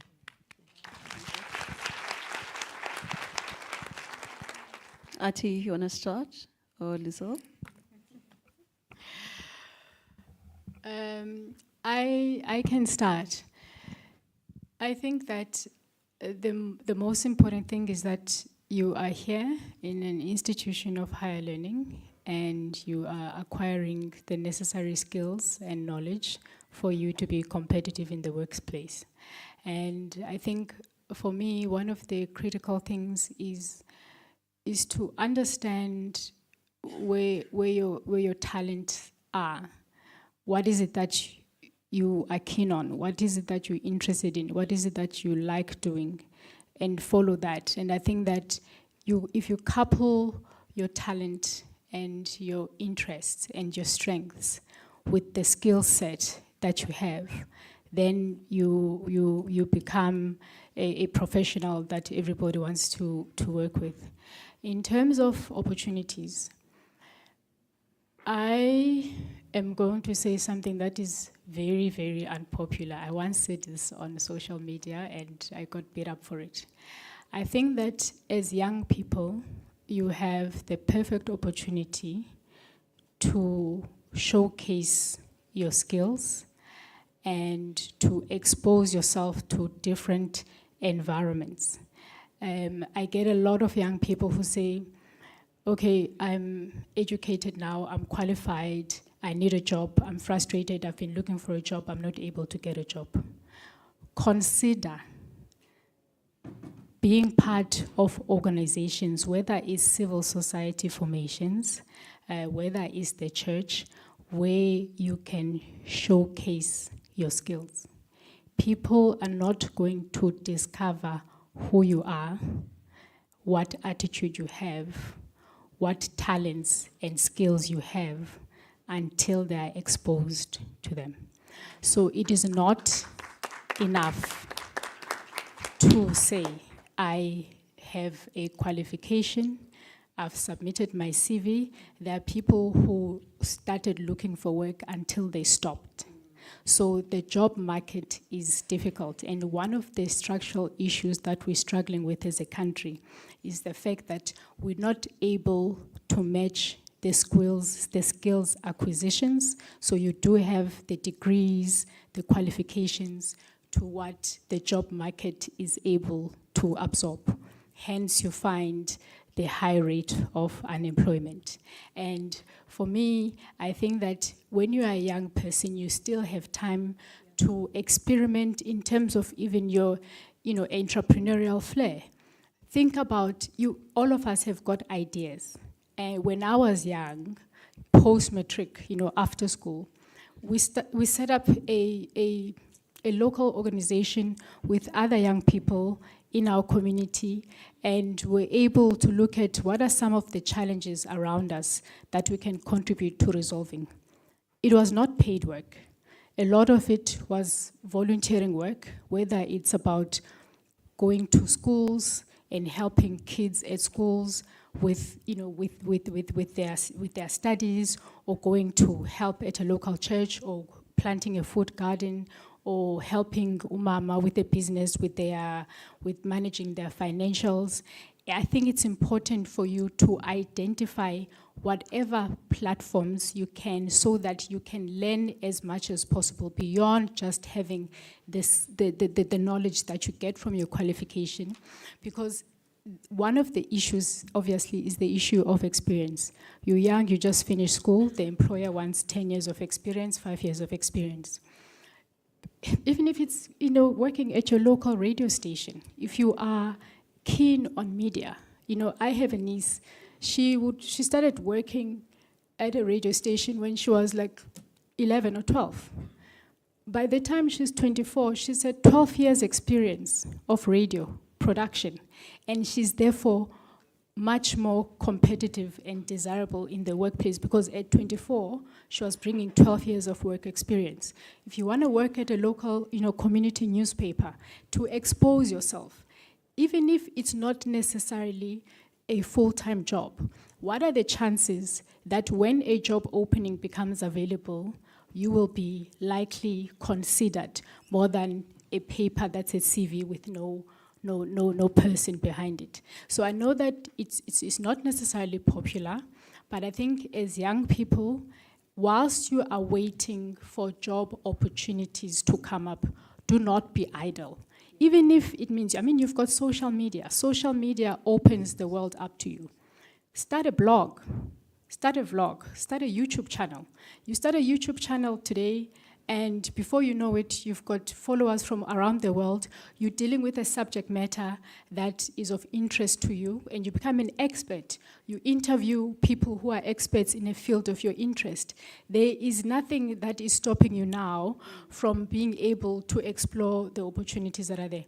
So I think that for me, you have to think beyond the traditional way of acquiring work. You know, like now I've got this qualification, now I'm looking for work, I'm submitting CVs, nobody is responding. Yes, submit the CVs, do that work, but also begin to think creatively and innovatively. Now you've got AI. Building an app to say, okay, this is a challenge that I've identified in my community. Let me build an app that will respond to this particular challenge. You've got young people, teenagers, who are building apps that are making them a lot of money. So think about what is a problem that I think that I've got the capacity to help resolve, whether it's in your immediate community, whether it's communicating information online to help equip other people with the skill set that you have.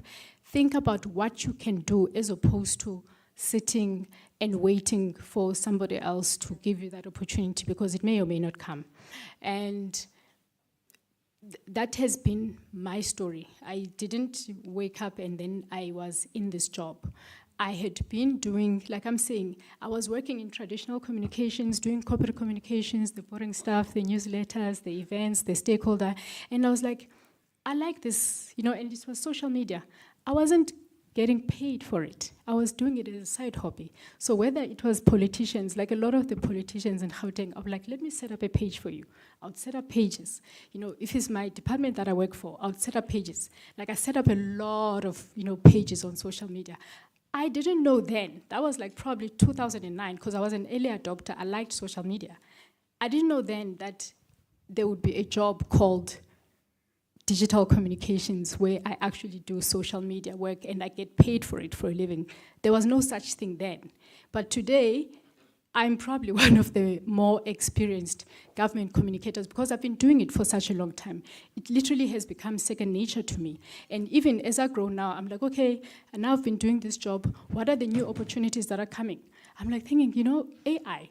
You know, do I want to develop an app? I don't know. I don't necessarily have that skill set, but I'm thinking about the fact that AI is here. It's disrupted the way that we do work, and I think that we can, you know, we can all consider, you know, what are some of the ideas in our head that we can even start from scratch, and before you know it, opportunities will open up for you. So I don't want us to keep a traditional mentality of looking for work. Jobs are not the same. They won't be the same. When you finish school, the jobs that were there when you started, you know, in a particular qualification, might not exist. So you need to always be conscious of your surroundings and what's happening around you and be able to ensure that you adapt yourself to be able to meet you know, the needs of society. Thanks. Thank you so much. Lizelle? I just want to echo what Archie has spoken about, but I'll put it under the banner of diversification of skills. Now again, just because you are starting to be a journalist doesn't mean that you're going to be a journalist for the rest of your life. Now again, it's about finding what you love to do as a young person and having to monetize it. Now again. I won't tell you the story of or maybe I should, my lived experience as a mom of a 26-year-old. Even though she's got an economics degree, she writes novels, she knits jerseys, she does pottery, she goes to, I don't want to say pole dancing, but I mean, it's an activity. She gyms every day. She doesn't just do her job. And she can decide one day whether or not she wants to monetize any of the other skills that she has accumulated over the time. Even if you want to do plumbing as a side gig, there's nothing wrong with doing that. Okay. I mean, it's changed from the time where started working 25 or more than 25 years ago. Studied journalism, went into, a newsroom, a new broadcast environment, which was television again. Convergence was just a pipe dream at that stage, for ETV. It was ETV at that stage, not ENCA. Learning all the tricks of the trade in a newsroom. I've done everything from being an autocue operator to being an executive producer to whatever. But I used to drive past Parliament every single day and say to myself, but I want to work there. I want to be a public servant, because I felt that journalism wouldn't really, serve what I wanted to do. I wanted to serve the public as best I knew how. I was limited by journalism, by giving them information, this is happening and that is happening, in Parliament and so forth, as a parliamentary reporter. But I wanted to fully immerse myself into the information of government and how it actually benefits people. Hence, I moved over 15 years later into government communication. And I had the skill sets at that time, to be able to move over. But the one thing I didn't have was understanding the public service. So you ask the question of, how any of those who put up their hands and want to enter into government communication, understand it as not government communication. Understand it as entering into the public service. Government is all about the public service. Whether you work for government communication and whether or not you work for Home Affairs, it's about serving the public with the skills that you've accumulated and studied for example. Now again.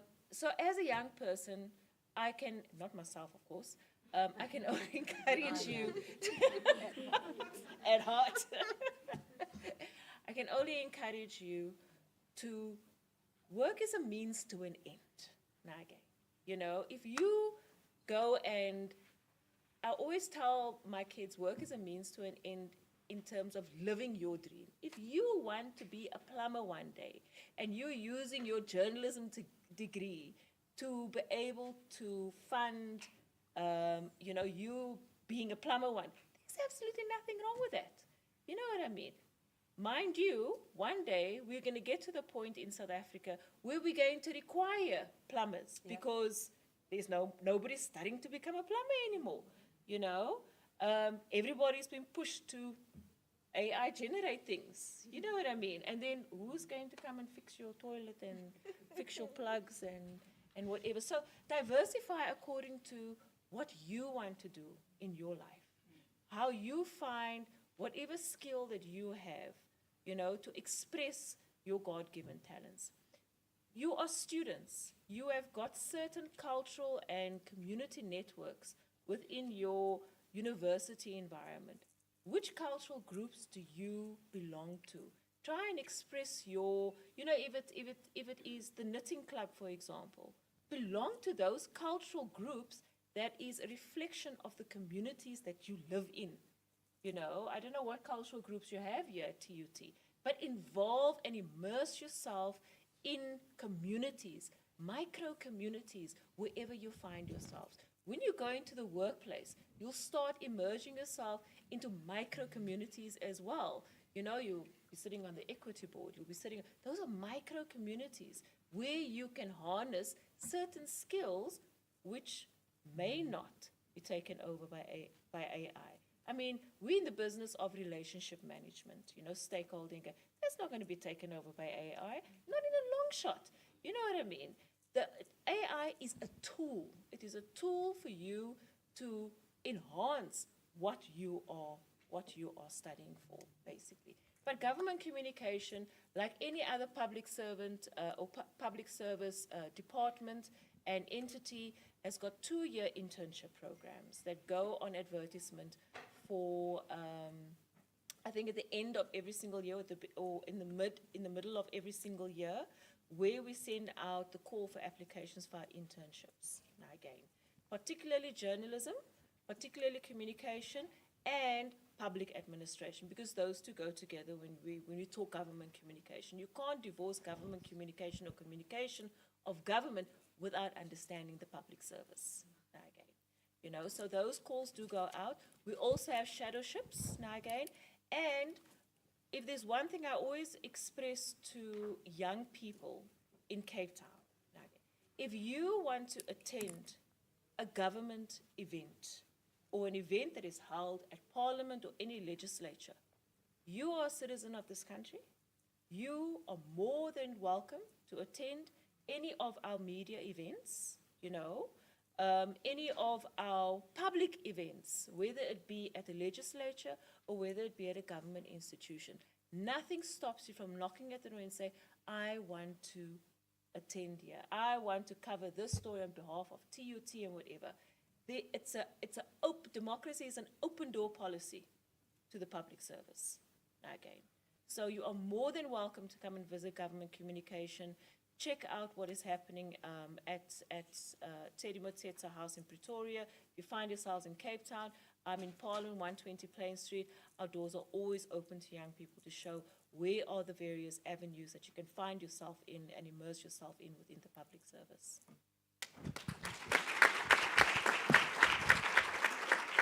Thank you so much. Yeah, I see you looking at me. Probably you want Just to respond answer to. the one on startups and also the one on languages. At the MDDA, one of our mandates is to allow people to access information in their own language. So if you're a publication in Sitsonga, you stand a high chance of being funded compared to an English community newspaper. So we do prioritize VANEC a lot when you're applying for funding and those publications. For startups, we also do have a target to fund startups because we do understand that not everyone is going to work in your big newsrooms. But as Ati said, you need to have the experience because if you straight out of varsity, open a company and say you want to open a publication, you're a high risk to us because we fund companies with a lot of money. So you need to have experience to say, I've worked at TUT-FM, you're lucky you have a station on campus, I've worked for a local paper, and then we are a group of young people who have started a publication. So we do have a target of startups, but we guide you much more than the other ones who are experienced. We give you funds in 3 tranches instead of 2, because we're still trying to see, are you able to handle the money? Are you able to do business? We also do offer you trainings to be able to get business skills, marketing, and. So we do fund startups. Thank you. Thank you so much. Ladies, before we move on to Dr. Mariam Shatoni, let's take a 10 minutes break. And Bongiwe might not be here, but I need us to give her some love and really thank her for being part of this discussion.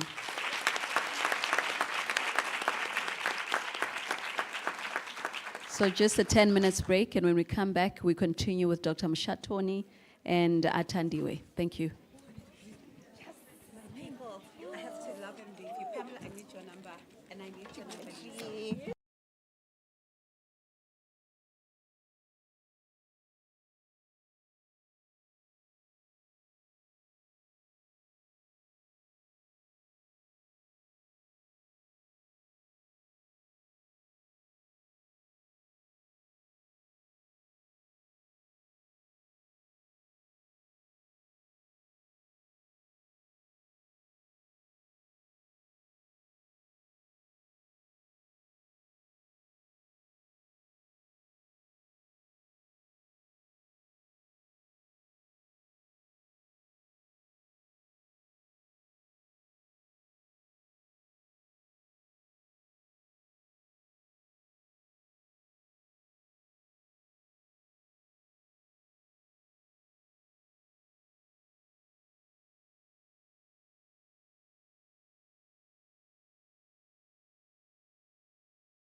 Ladies, we're about to start. Let's please settle down so that we continue with the program.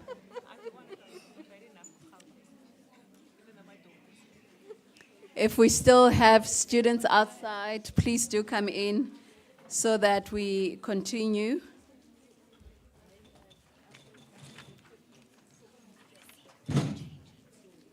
We are on the last leg of the program. Welcome back. Are you guys still good? Yes. Do you feel inspired? Yes. Do you feel inspired? Yes. Thank you. Thank you so much. Halala women in media. Halala. Halala women in communications. Halala. Halala women in media. Halala. Halala women with substance. Halala. No, thank you so much. I would like now to invite ladies, I would like now to invite Dr. Maria Mushatoni.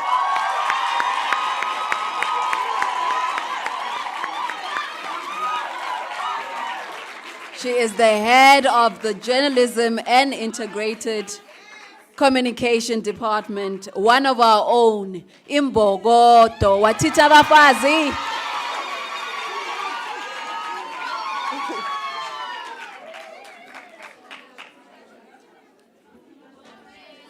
I don't even have a time. What time is it?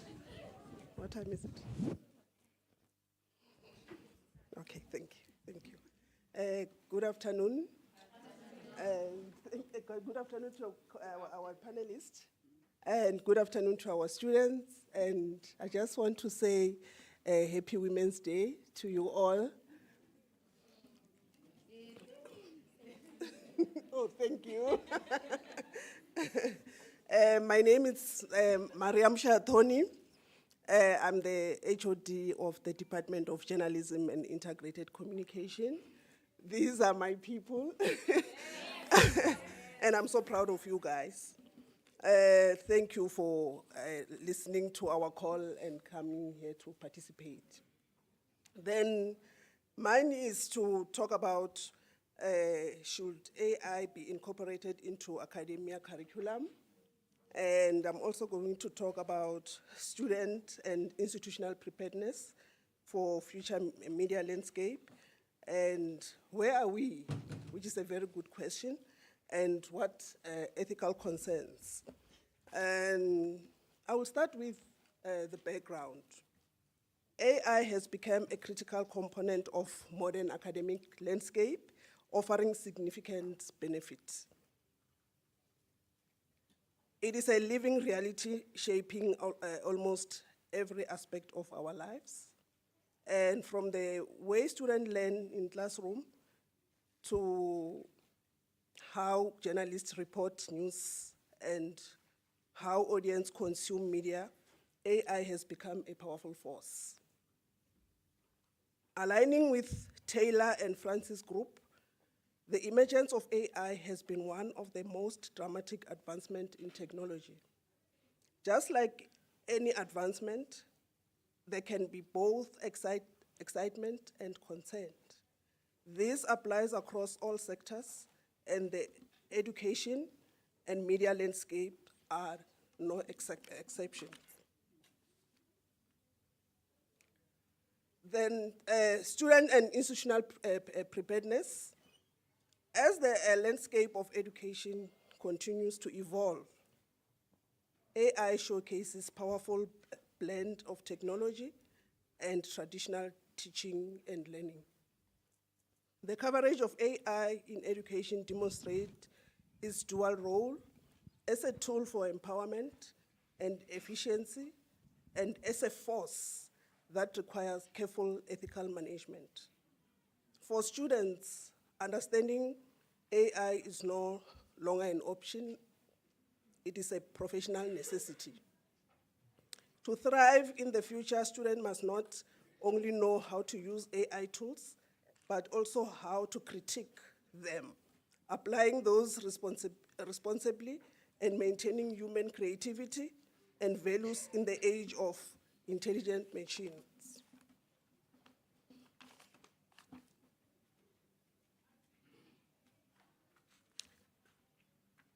Then coming to AI, we know that AI is something that it's here to stay, whether we like it or not, but it should come into consideration that we have two different types of AI, which is very much important. The first one is generative AI, and the second one is predictive AI. What is the difference between the two? When you talk generative as well as predictive, what is the difference between the two? You must remember that I'm a lecturer. So I'm involving you. What is the difference between the two? Generative AI and predictive AI. Over to you.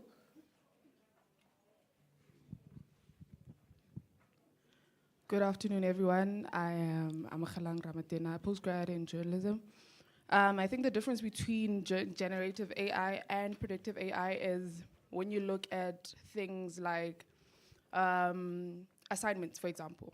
So if you put a prompt in ChatGPT or Copilot to answer something for you, that's when it becomes predictive. But when you wanted to generate something, then a prompt would be different. You'd more likely ask it to, you'd probably give it a topic and then ask it to break something down for you. So it predicts the outcome for you instead of just generating an answer. Yeah, that's it. Thank you. So most importantly, we should know that generative AI is mostly focusing on content creation, text, image, video, voice as outputs, research, survey, summarization, and it generates ideas. While predictive AI predicts and forecasts future trends, optimizes decision-making processes, enhances personalized recommendations, as well as improving resource allocation efficiency. So we should know that gone are the days now when we said, when you go to class and talk to students and tell them that, you know what, this is the assignment, and what you need to do is, when you go and do your research, you must make sure that you focus on Google Scholar. Immediately when you go and do your research on Wikipedia, you must be aware that everyone or anyone can post. So now we are now in this situation where we must make sure that we use AI. Where are we now? AI is driving shift from one size fits all to teaching us to personalize learning, enhancing engagement, improving access to resource, and reduction of workload for lecturers. Then when it comes to personalized learning, it means as lecturers, it is our responsibility to make sure that we sit down with our individual students and make sure that we analyze students' strengths and weaknesses and then tailor lessons to their individual needs. In enhancing engagement, AI-powered tools enhances learning by providing real-time personalized support and feedback for both students as well as lecturers. And again, the most important thing is that for us as lecturers, it reduces workload to us. And obviously for students, it minimizes time for you to think critically.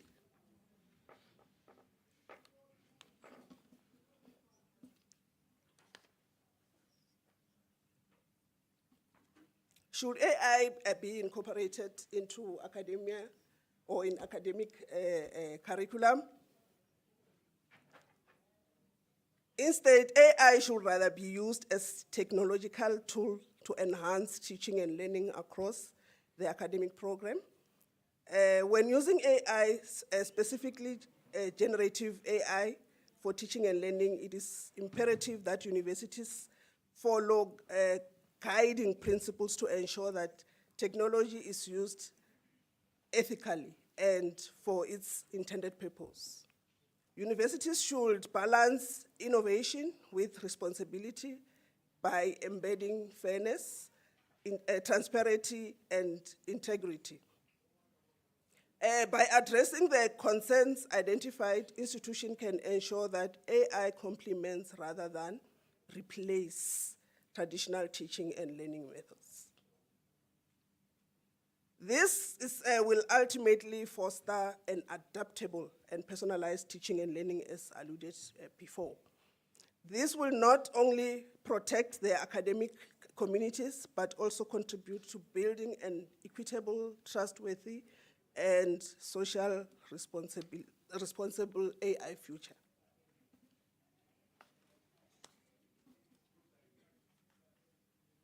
Then coming to ethical concerns, I remember last year we had a student who was not attending classes.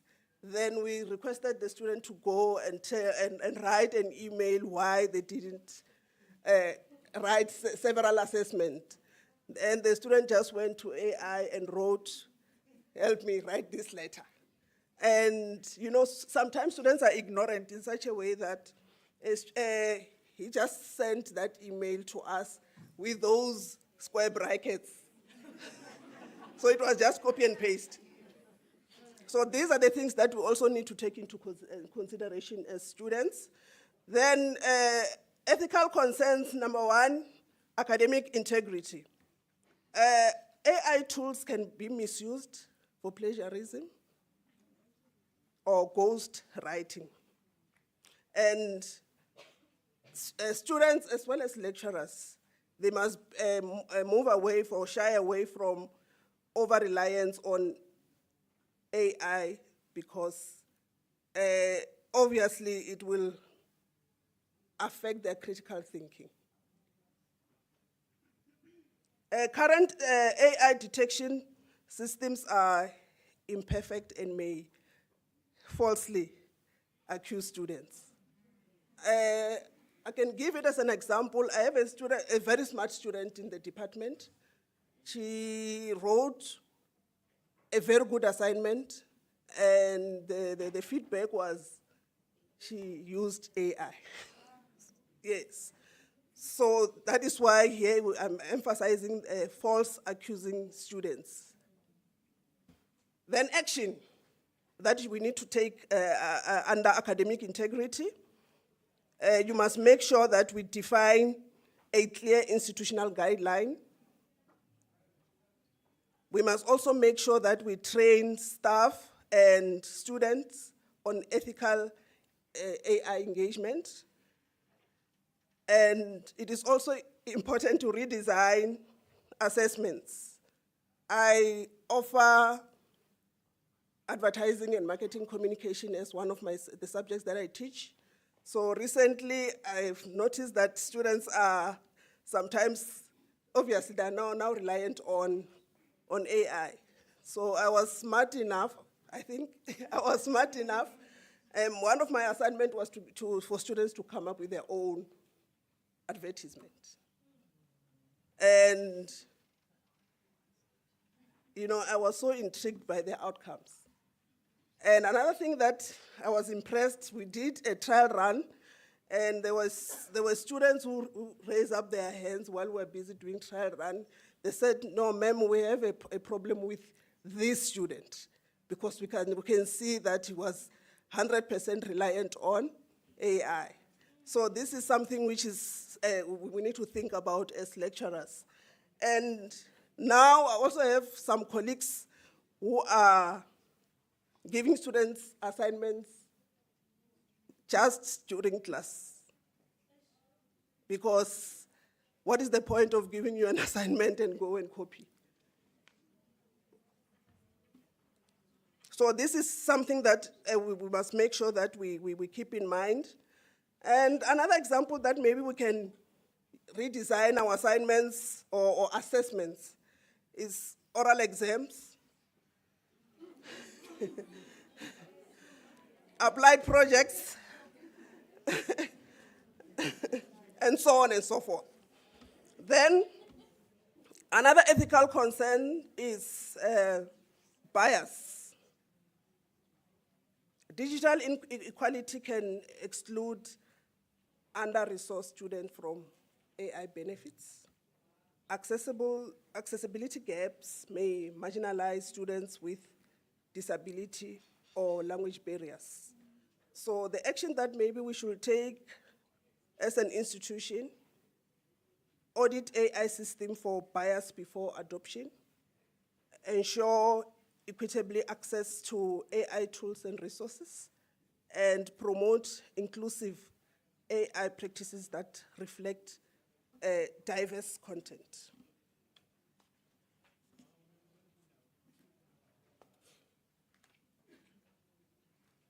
This is the last slide. In conclusion, I've decided to focus on the guidelines for using AI technologies.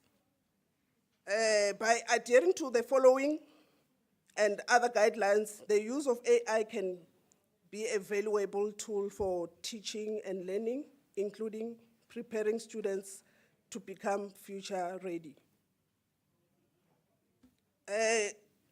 Clarify the purpose. By clarifying the purpose, it means it should be used to enhance learning and provide additional support to students, not to replace human interaction. Then secondly, emphasize critical thinking.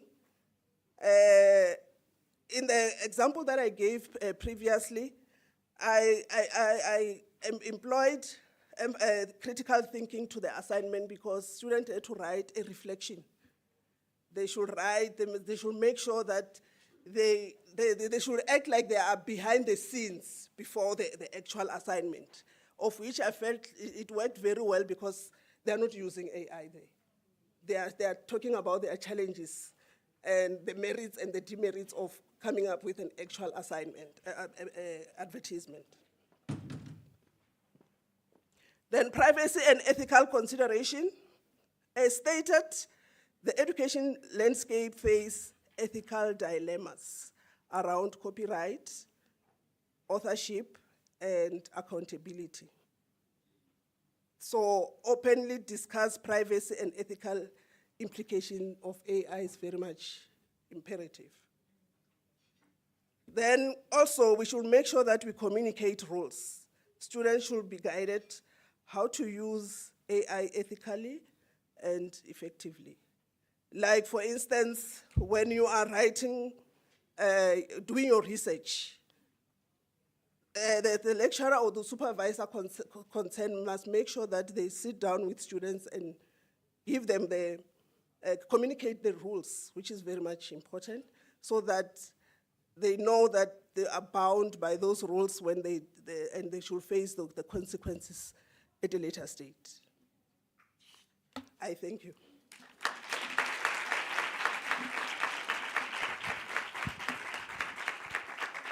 A big round of applause for Dr. Mshatoni. Thank you so much, Doc. You're allowed to ask questions. There's a hand. Please introduce yourself, where you're coming from, what you're studying, and so forth. Thank you. Thank you, Ms. Papama. My name is Nolitando Ki. I'm a postgrad student furthering her studies in integrated communications. I'm also an aspiring communications specialist with a track record of digital marketing and stakeholder management. So my question is to Mrs. Mashatoni. Doctor, excuse me, sorry.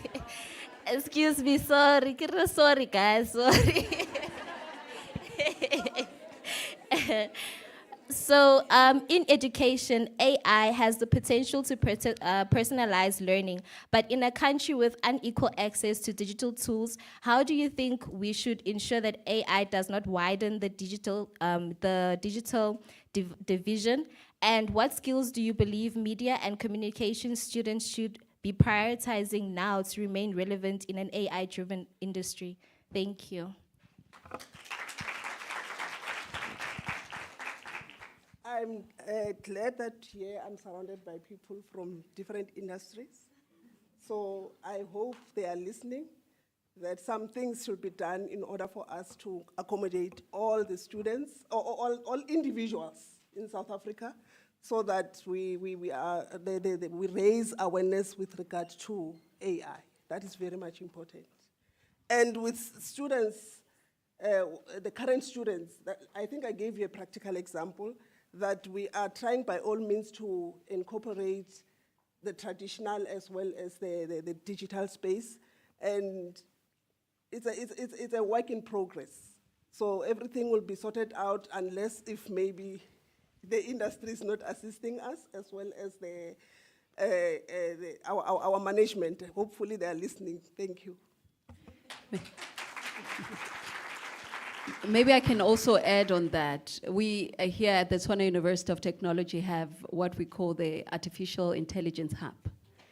And we also have a partnership with Intel, where any student from any program can go and advance their skills when it comes to AI and the applications, and how you can apply that in the current program that you're studying. So it's not only from the department, right? So as an individual, seeing the landscape of the media, how it's changing, so you need to match up with that. That's why here at the university, we're saying we want to produce graduates that are future ready. So you know how the future looks like. They've talked about the future. Now you need to personally make the decision for yourself and go to these hubs and say, I want to upskill, in line with the program that I'm studying. I want to match up what the future will present. So just do that, okay? Yeah, thank you. Do we have any more questions? Oh, there's one.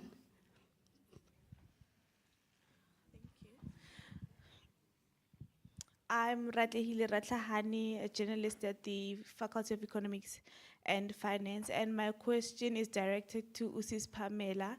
I wanted to find out if there's any chance that MDDA can fund bloggers, because 2 years ago I started a blog when I was still unemployed. No, when I was unemployed, I started a blog and I had to let it go because I could not maintain it because I did not have the funds to maintain it.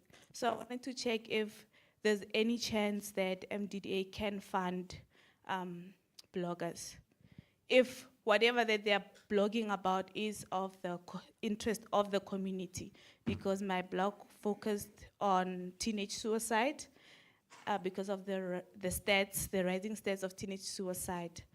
Thank you.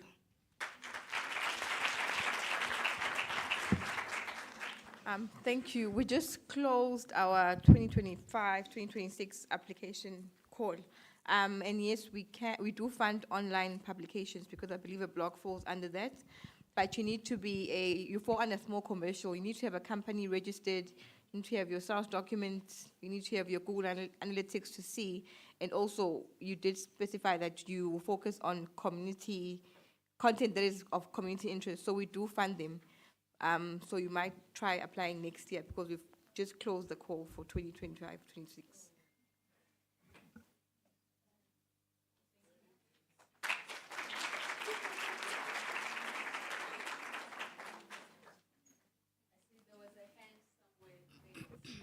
Thank you.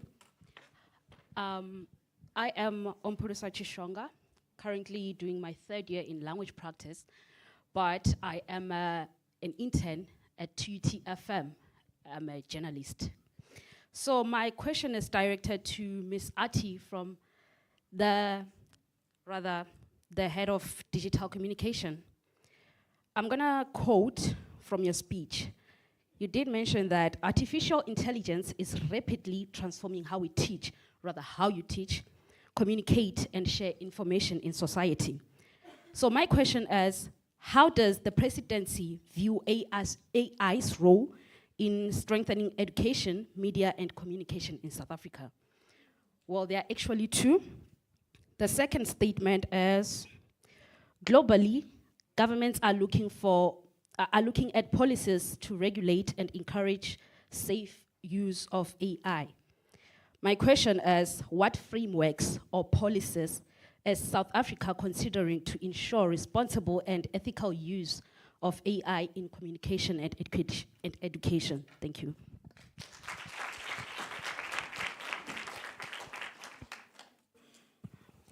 Thank you for that question. I thought that I was off the hook. I was relaxing here. I think that from what I had covered with regards to where we are as a country with AI integration, it's clear that we think that AI is definitely something that we cannot ignore. It's something that we really need to be ready for. And this is evidence in terms of the Presidential Commission on 4IR that was looking at overall digitization, but with a focus in terms of how we prepare for the future where there will be disruptions in terms of how we understand work. And I think that what the working group or commission was aimed at doing was to look at all of these various components in terms of saying the fourth industrial revolution is here. Artificial intelligence is here. I'm sure you will have seen, for example, across social media platforms, there are cars that don't have drivers. There's gonna come a time where your grocery shopping is not gonna have a cashier. There's gonna come a time where, like I'm sure right now, you do your banking. I know you students, you have a lot of money. You do your banking. You do your banking on your phone, right? Once upon a time, we needed to go into actual banks and deal with actual tellers. So there's a risk of, I won't say replacement, but rather displacement in terms of jobs. So what happens, you're a journalist or you're a writer, and there are tools that are there that can do the writing for you. I no longer need to hire someone to write for me. I can get an app to do that. So what then become the implications, you know, for the workforce? What becomes the implications for professionals? And I think that that's why there's an emphasis on a human-centered and ethical AI. So the extent to which we're able to center ourselves in the growth of AI and understand what our role is vis-a-vis these tools and technologies. Like I also indicated earlier, that even in how we tell our stories and in how we communicate, we have the nuances that you won't get from a tool or a technology. So whilst we are harnessing AI, we need to ensure that we take into account those ethical considerations, and we also take into account the fact that we need to ensure that we are able to protect citizens by way of a regulatory framework that responds to those needs. So if you're talking about skills, how are you going to reskill the workforce? So you guys are studying journalism. A lot of the skills that you're acquiring now, people will be able to do without you. So what are the implications for you in terms of, for example, the issue of saying you've got an AI hub? Do you want to incorporate some of those skills so that you are then at the forefront of the change and you are able to be responsive to say, okay, as a journalist, this is how I can harness, you know, the power of this tool for me to remain relevant. Like if you look at what social media has done, social media has disrupted traditional media platforms. Who here still buys a newspaper, like a print newspaper? Show of hands. Who buys a print newspaper? How do you get your news? Yeah, so that's exactly it. Once upon a time, there was a thing that was called a fax machine. Once upon a time, there was a thing that was called like photocopy machines. Those companies have died. Nobody's printing, you know, so people are consuming their news from online platforms. So what are the implications for those print newspapers, to what extent do they have to incorporate and follow their audiences and have digital news publications? You know, people can easily, I mean, they steal content from other publications and they put it on their platforms online.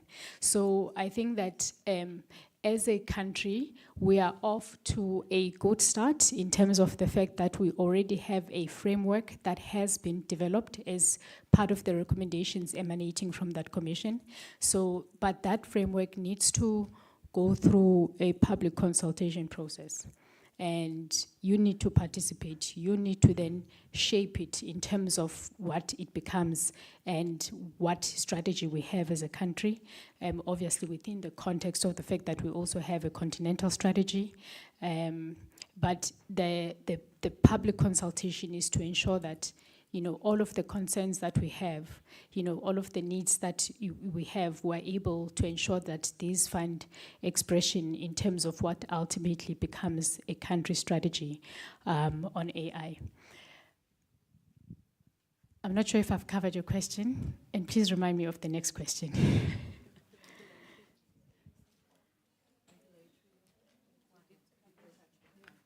Yeah, so regulatory framework. Like I've said, we do have a national framework, which I think provide us with a good, solid basis for us to be able to develop an AI strategy. And from there, I think that institutions, like like the GCIS needs to say, okay, from a government communications perspective, what is going to be our response to AI? How are we going to ensure that we are able to integrate it in terms of our communications interventions, and how does it find expression in terms of our policy framework? So I think it's going to be very critical from a regulatory perspective to be able to be cogent and clear. Like I've said, there's issues of fake news, there's issues of disinformation. There are people, like AI has brought on a new career. Fake news is an actual career. There are people who are hired to be bad actors, to interfere with democracies, to interfere with governments, and to provide, you know, this fake news, this disinformation. You guys will just see, you know, there'll be a campaign on social media, you join in, and it's actually a sponsored. Those people get paid to do the disruption. That's an actual career. So from a regulatory framework, we need to be able to articulate ourselves around the risks that come with AI. Deep fakes, to what extent can somebody take my identity and use it as part of you know, their whatever scams that they're doing, or what protections do I have as a citizen? If we want to, for example, as government, we have access to data. So I'm sure you'll have received, okay, you are still students, but as working people, we get random phone calls from people we don't know that somehow have access to our phone numbers, right? Which means that I may have registered for a service like at an F&B, and then without going through me, they decide that they're gonna take my information and they're gonna sell it to an insurance company so that they can market services to me. So to what extent are we then able to say we are going to protect the integrity of our data, and we are going to ensure that we are able to respect data privacy in, you know, as we come up with this technology, so that we don't then create new problems and new risks and expose people. So I do think that it's going to be very critical for us to ensure that we've got a robust regulatory framework that's going to govern you know, our work around artificial intelligence. I do think that we don't have a choice but to incorporate AI, but we need to understand that it's a tool for us to use to improve our efficiencies and to make us work better and to work smarter, but not something that that is there, you know, or that's coming in the future. All of us are impacted on by AI in some way, shape, or form or other. And I think I do want to underscore as well the fact that the issue of marginalization of communities, there would obviously need to be a principle around ensuring that we don't further widen the digital divide, and that we're able to ensure that as we are advancing, we are not leaving people behind, and we need to ensure that our interventions in this regard are rooted in those principles that ensure ensuring that we don't leave the poor behind, we don't leave the marginalized behind. We ensure that we're also able to take the rural communities along with us. There was a case study of using drone technology to deliver medicines to a rural community. So there's quite a lot of, initiatives and ideas that are meant to ensure that we're able to ensure that inclusion. Thank you. Thank you. Okay, Giselle? There I you just go. wanted to add quickly on the regulatory side and just highlight what Arati also said about, the participation of ordinary people, particularly youth, in a policy formulation around this regulation that will affect you more so than the older generations. Now again, most of our policies are published in the Government Gazette, which is government's official newspaper for policy announcements. And I would encourage TUT as a facilitator of access to the Government Gazette to engage a lot with the publication of the policies that exist there, particularly around AI, but infusing it into the discussions of, in your journalism students and your communication students on, do these policies that government announces on, is it reflective of your reality? Because it will impact on your reality.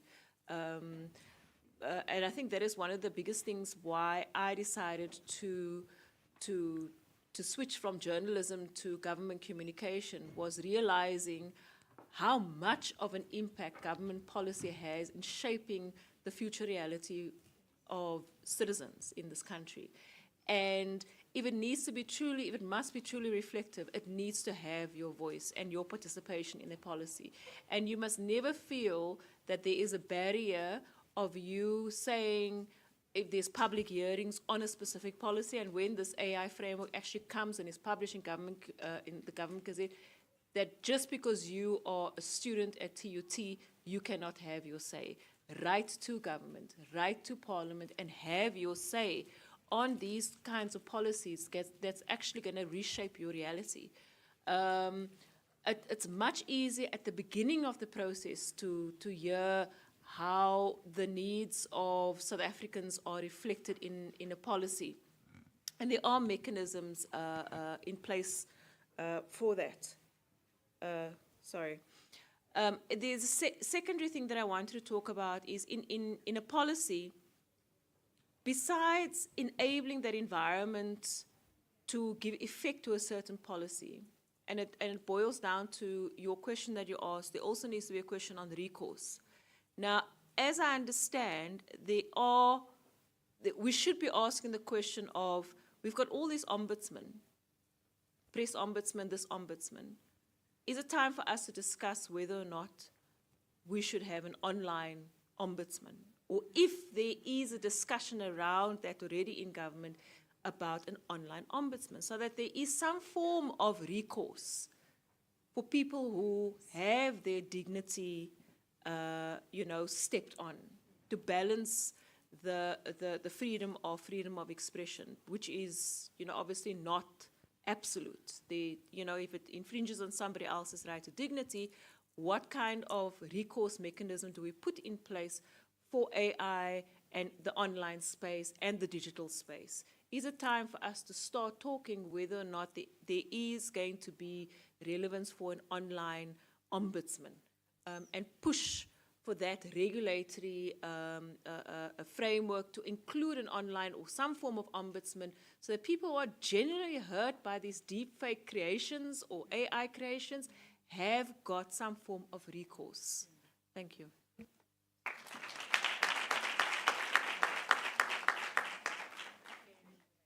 Thank you so much. Maybe let's have the next speaker do their presentation, and then we'll continue to ask questions. Right? Are you ready, ma'am? So there's two artists there. A big round of applause to her, please. Atindiwe Saba, she's the managing editor at Code for Africa SA. She's going to speak on the impact of big tech and sustainability of media in South Africa. Over to you, ma'am. Good afternoon, everybody. It's past 1 already. Whew, big tech. I think we all love big tech because we're all sitting on our phones right now and we are probably tweeting, Facebooking, Xing, whatever you call it. We love big tech. Two things I'm going to try and impress upon people today.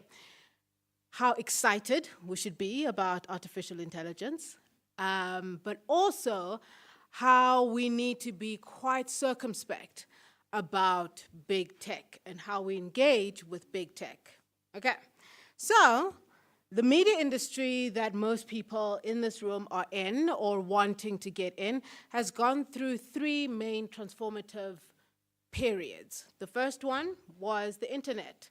And I think a lot of newspapers were super excited or apprehensive.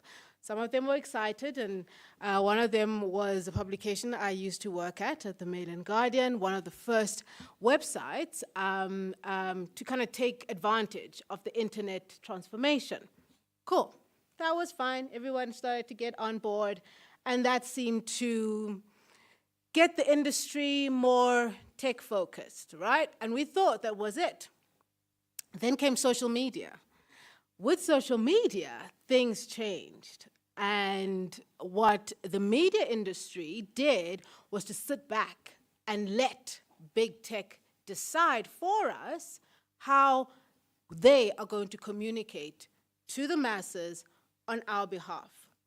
So platforms like Google, like Facebook, they told us as the media industry, go to video, do lots of video, everyone wants video. And then they turned around a couple of years later and said, no, that's not what people want. And then they also dictated to us how to publish. And then they started taking the money that was supposed to come to media houses through the ad revenue spend. And now media houses are saying, oh my gosh, I have to go through Google to get ads for my website.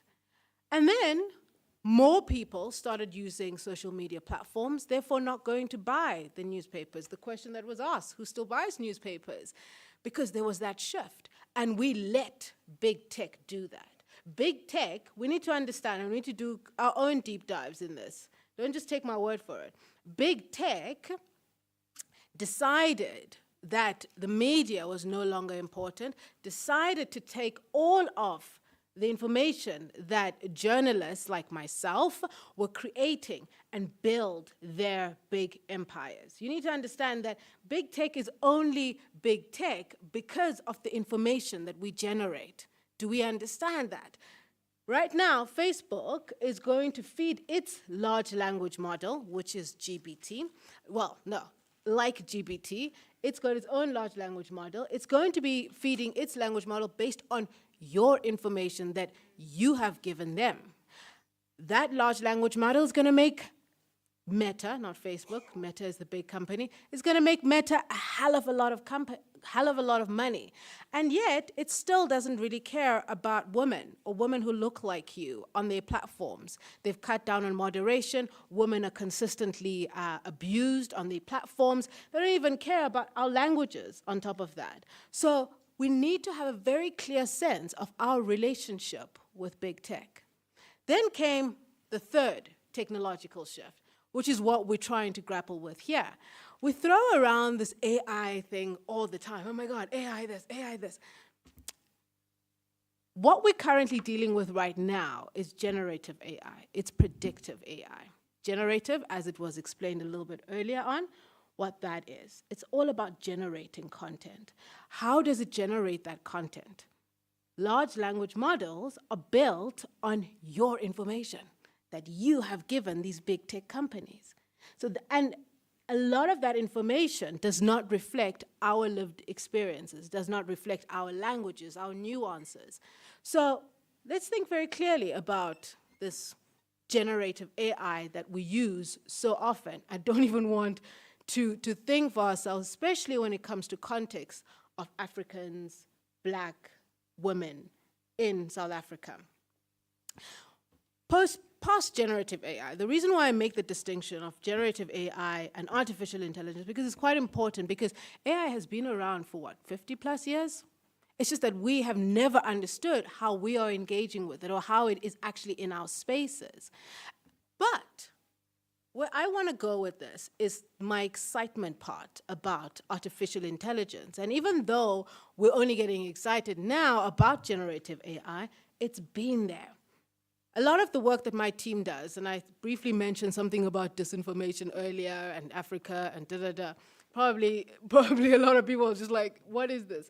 A lot of the work that my team does, which is investigating social media and the conversations that are happening on social media, uses artificial intelligence to be able to track trends, to be able to understand, to make the connections online, to be able to pick up particular slurs and keywords that are used to attack minority groups and people who look like you and me on social media platforms. So artificial intelligence has been there for quite a while. But for us to better harness, or, you see this word harness, some of these terms, I'm like, no, this is a generative AI term. Normal people don't use these terms. So for us to better use and better engage and better use AI, we have to understand what it is, where is it coming from. And I love that there's this center. I'd love to come and visit the center at some point just to see what information is there. Because once you have the information in any space that you are in, AI can become a tool. And that's what I'm excited about. So, never mind all these shifts in our media industry and in all industries. Aside of generative AI, there's also artificial intelligence that automates things, robotics, all of that. And that is helping a lot in other sectors. For instance, in farming, there's a couple of case studies right now in Limpopo province where people are using artificial intelligence to understand the weather patterns and for them to be able to plant throughout the year and not be worried about, oh my gosh, it's the El Nino now, and oh my gosh, it's going to rain too early, too late, when should I plant? So those predictive tools, predictive AI, are actually assisting.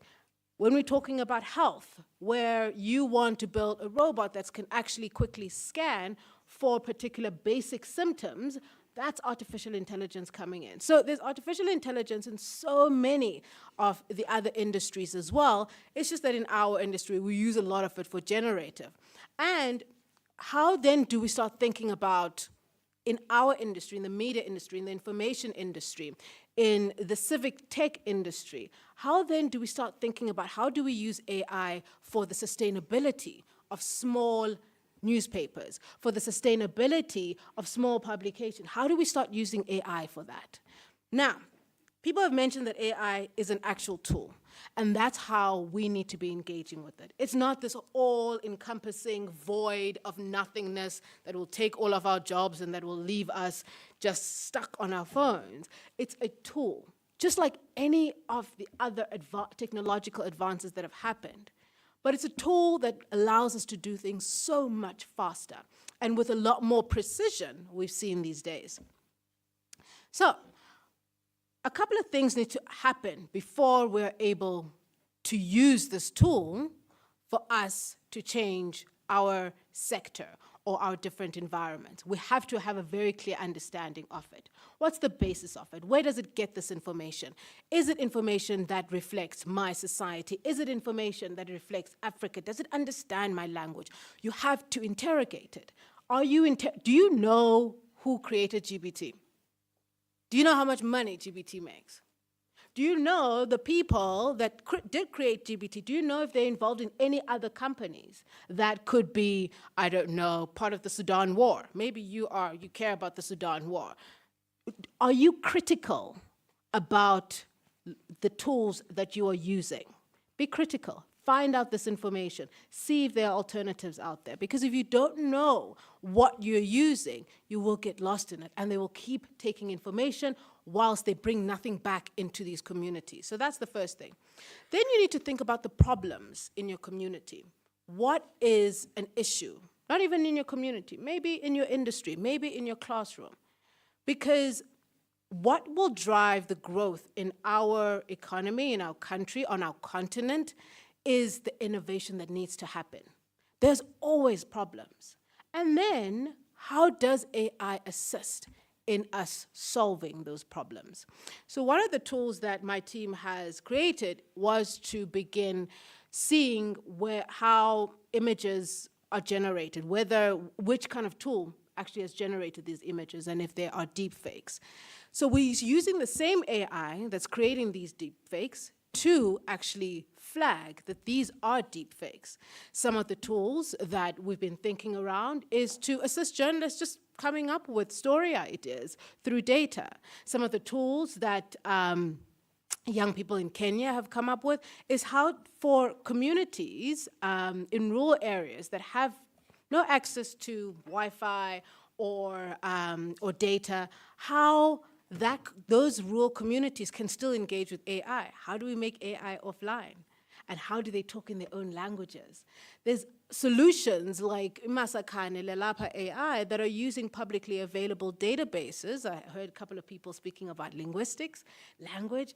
They're using those databases to create LLM-based bots to speak our languages when we're asking questions. Can you imagine somebody in the rural areas being able to ask a bot, hi, I need to get 350 Rand from the Department of Social Development, but they're asking it in their language. They don't have to be encumbered by, how do I articulate that? Or they're going to ask different information about a bank or a private service that they want, and they're able to engage with their languages. Where are these bots in our communities? What AI allows us to do is to think bigger, is to think outside of the box. Our basic needs of everyday needs, how do we use AI to assist in those? But even for our industry, artificial intelligence, and I'm going to be talking at WITS for the next 2 days, trying to teach reporters about how to use artificial intelligence to better tell their stories. Where are our audiences? Should we be doing AI-generated audio? I prefer to listen to my news instead of actually reading it. So I'd really love a voice that sounds like somebody I know. Which tools are out there for that? So I have a problem, meaning that I don't like to read off of my phone. So can I get a tool out there? Can I build a tool? It gets so much easier to build these tools, going to the AI center, speaking to the data science guys, speaking to the tech guys, building tools that will assist in our learning space, building tools that will allow for the media space to be sustainable as well. Getting our audiences, what kind of content are they looking for? Where do they want it? Would they rather speak to a bot on their WhatsApp rather than actually reading a story? Do they want to ask questions? Then instead of us as the media dictating to you what you want to read. These are problems that are there, and AI can help solve them. That's how we must start thinking about artificial intelligence. And yes, there are many issues. As I've said, big tech is all about power, making money, doesn't really care about people who look like us, especially in the global south, which is Africa and other countries where it's low-income economies. But they are basing so much of how much money they're making off of us. So we need to be coming together from the different disciplines. I was saying just earlier on, from the different disciplines.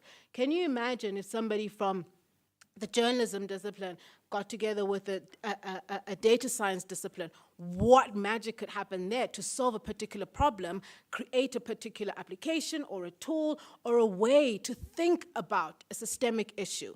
It becomes completely different.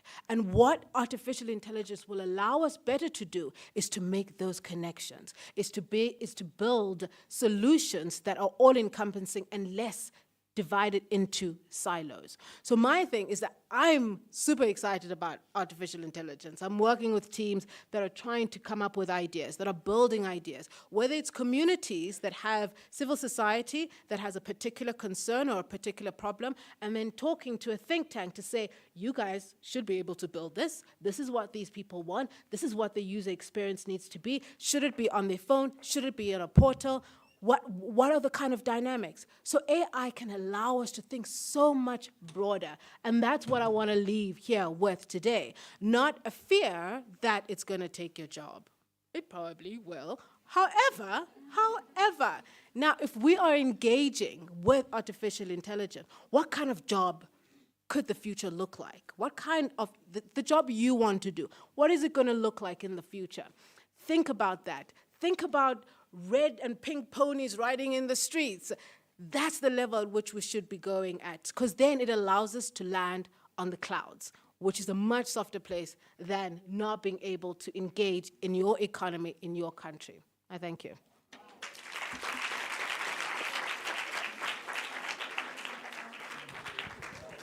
I think we needed that. I saw everyone was paying attention, right? Any questions? Thank you so much, Hattie. Okay, we can start there and come this side.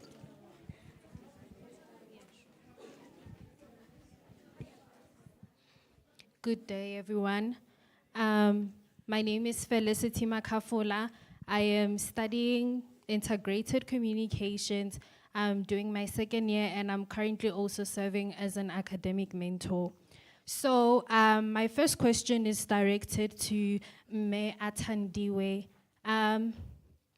So do you think AI can ever truly understand cultural nuance and emotion in communication, or will there always be limits where humans can thrive?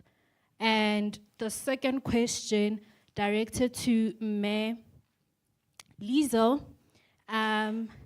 Do you believe that media professionals have power more than politicians, seeing that you guys constantly speak to them more or less more than like the politicians?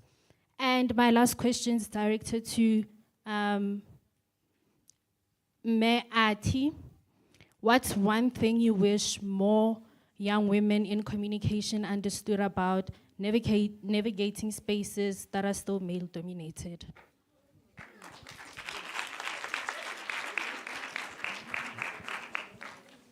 All right. Let me take the first question and then I'll move it over. Cultural nuance and will it ever take over humans? So what AI is, artificial intelligence, it's a robot. It will never have a soul. So the main question I like to start off with in a lot of the sessions I do is what makes us human?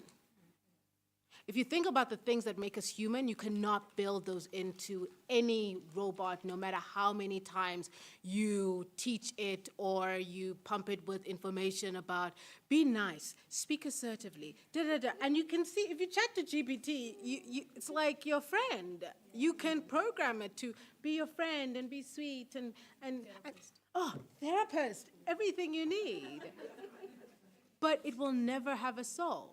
And there are specific conscious things that we do because we have a soul. And those are the things that actually will be worth a lot more money down the line. It will be able to do a lot of the menial labor kind of stuff that we think we're afraid to let go of. But the human touch will be what people start to pay for down the line if you really think about it. So there's that part of the answer. But the second part of my answer was that I would like it to have the cultural nuance. Because if you think of all the LLMs that are currently out there. I was talking to a bunch of feminists in Kenya last week, and we were talking about how these LLMs are basically white, middle-aged European men. That's what the LLMs are. Your GPTs, your perplexities, your whatnots, because that's most of the information that's been fed to them. And the information about our lived experiences is not part of the information that is fed into these LLMs, or it's a very small part of information fed into these LLMs. So yes, I would like at one point for the LLMs to have cultural nuance, especially for people who look like us. And in some countries, they are building their own LLMs so that they're able to speak. Language is such a huge thing, and when you ask that language question, it's such a big thing. Whoever's language you're speaking, they have the power to tell the story. And power is a big kind of interplay in this AI world that we're currently in. So once they're able to pick up the language, and once they're able to pick up the culture and the nuances, then they can better assist you in building the solutions you want to build. The solutions we need are not the same as the solutions in the Western world. We need these LLMs, and there is work in different pockets on not just speaks our language, but is fed off our languages and nuances and cultures as well. So 2 parts, they can't be human, but I would like them to have a cultural nuance to better assist us in the solutions that we're trying to build.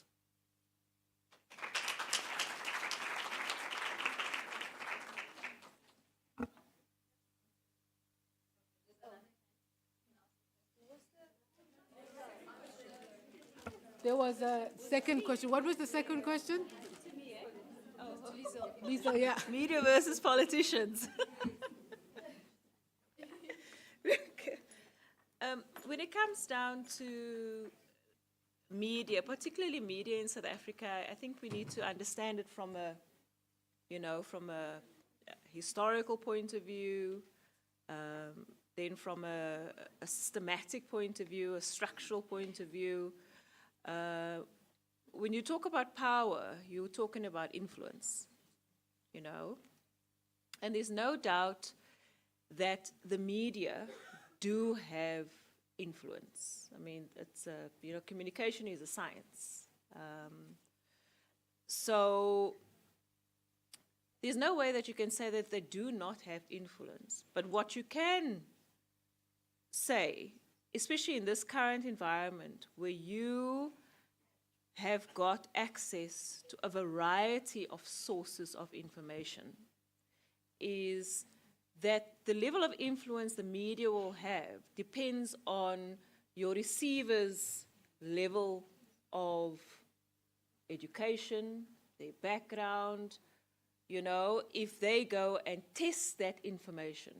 I mean, I've got my own version as a policy political journalist that I used to, cover Parliament for a long time, I think probably before you were born and stuff, sadly. but the thing about media all over the world is that there is always an agenda. They push a certain agenda, okay?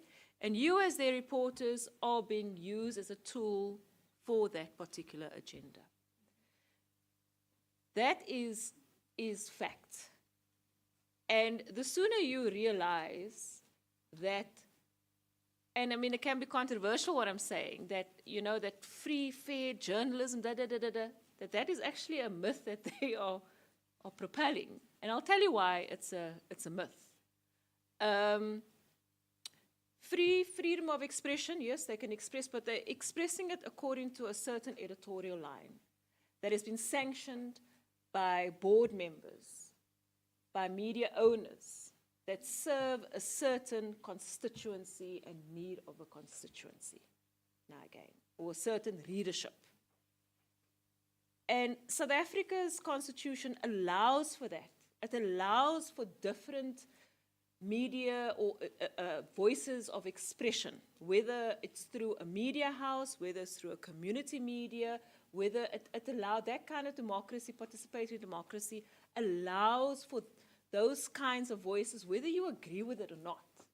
Now again, you know, in terms of the influence that they have and the power that they have maybe in policy is where maybe the influence of politicians then rise above media. Now again, so media may have a certain influence to a certain extent, but when it comes down to, say, policy pronouncements, policy needs, policy, you know, putting certain legislation in place and so forth, the administration, and I'll call it the administration or the public administration, has got greater influence, again, compared to media. So media's got a certain extent of influence over the way you see the world. I mean, it is the window through your, you know, to the soul of a nation, or what you're seeing out there, how you're getting to know about, you know, what the streets of Paris look like now. You can take a virtual tour through media and whatever else. So working in an environment, say particularly when RT and I, we go to Parliament, you're working in an environment where each stakeholder has got a level of influence over you. You know, it's a high-stakes, influential environment. And you as young journalists always need to know that when you enter into a newsroom, if you decide to enter into a newsroom, you have to, for the sake of keeping your job, is tell a story according to that particular newsroom's agenda. Okay. Because there's different versions of the truth. There are different versions of the story. You know, I mean, that obviously would have been 101 journalism. You know what I mean? The way you see a car crash standing on the left side looks different from how we see a car crash standing on the left side. It could be on the left side or the right, my right. Now again, I see that the perpetrator was the driver. On the left side, see, no, but it was the pedestrian who was at fault. Different versions of the story. Now again. And that, for us, government communication, that's how we see it as well. Government has also got its own version of the policy story. Now again, media's got a version of the story, of the policy story. You know, maybe the NHI and whatever, they will tell a story a certain way to serve a certain community and a certain constituency. Government tells the story of NHI this way. Now again, it's the same story, but it's the version of the truth that differs. And if you test that truth with multiple sources, not just believing anything that you read in Times, you know, or Times Media, or you know, Al Jazeera, whatever, you start to get a balanced version of the truth. So always, even when you become a journalist or communication specialist, test your sources. We're in an age now where alternative media sources is now coming to the fore. Pretty much like how America and the UK matured. 20 years ago, there was no alternative media sources in South Africa.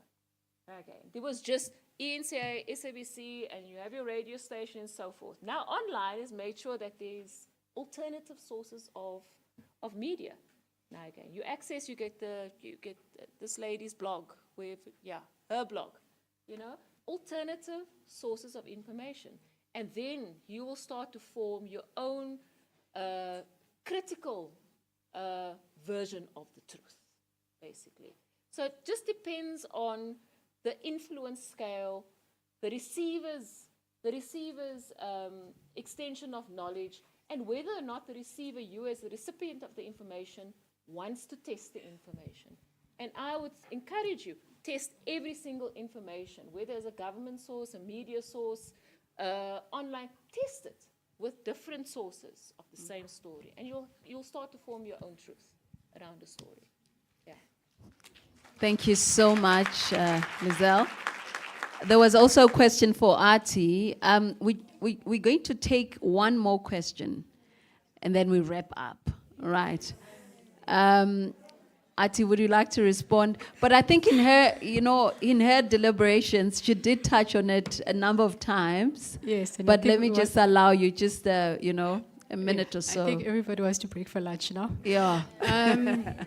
Yes, I did, and I tend to be long-winded, but I'm going to keep it short.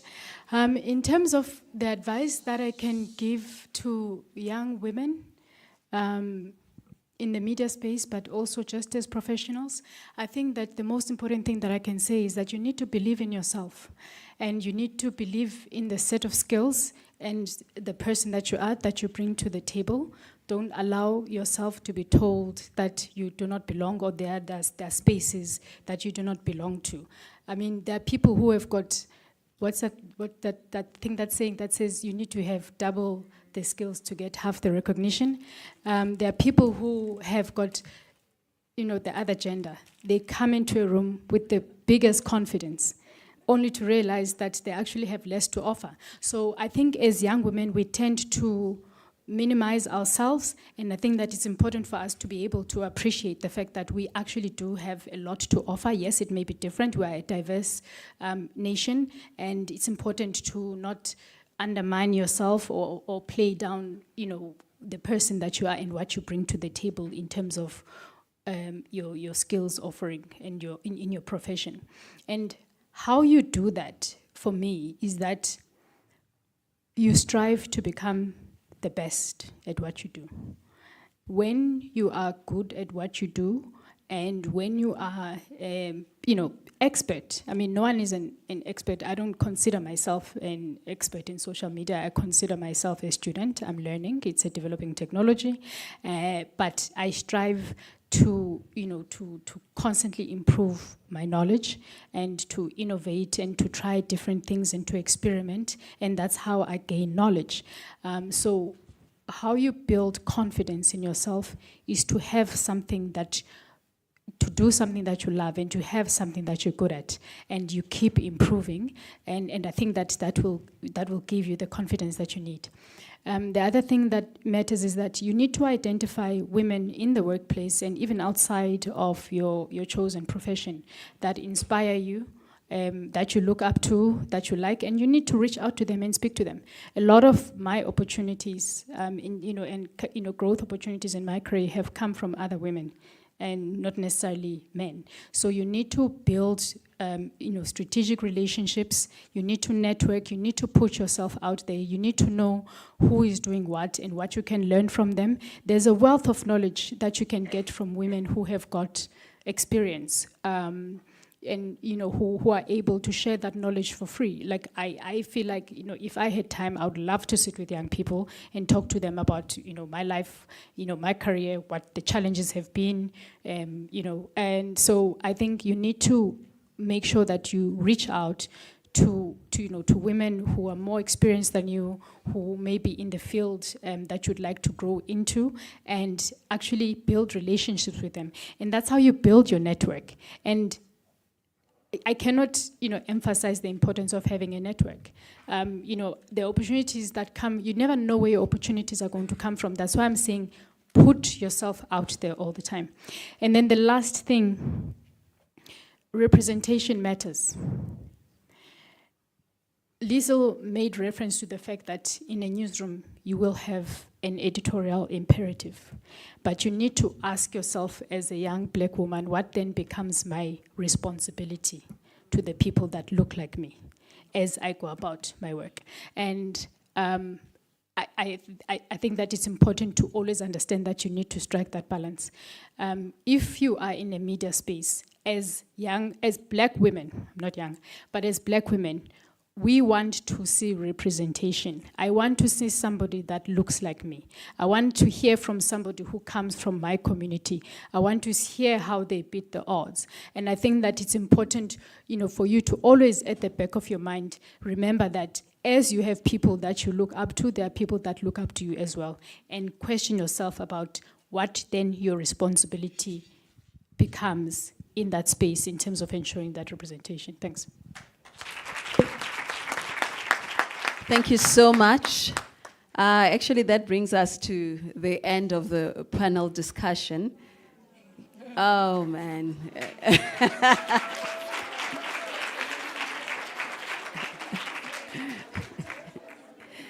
So that's it for the 2025 Women in Media panel discussion. we're definitely coming back again next year, bigger and better, you know.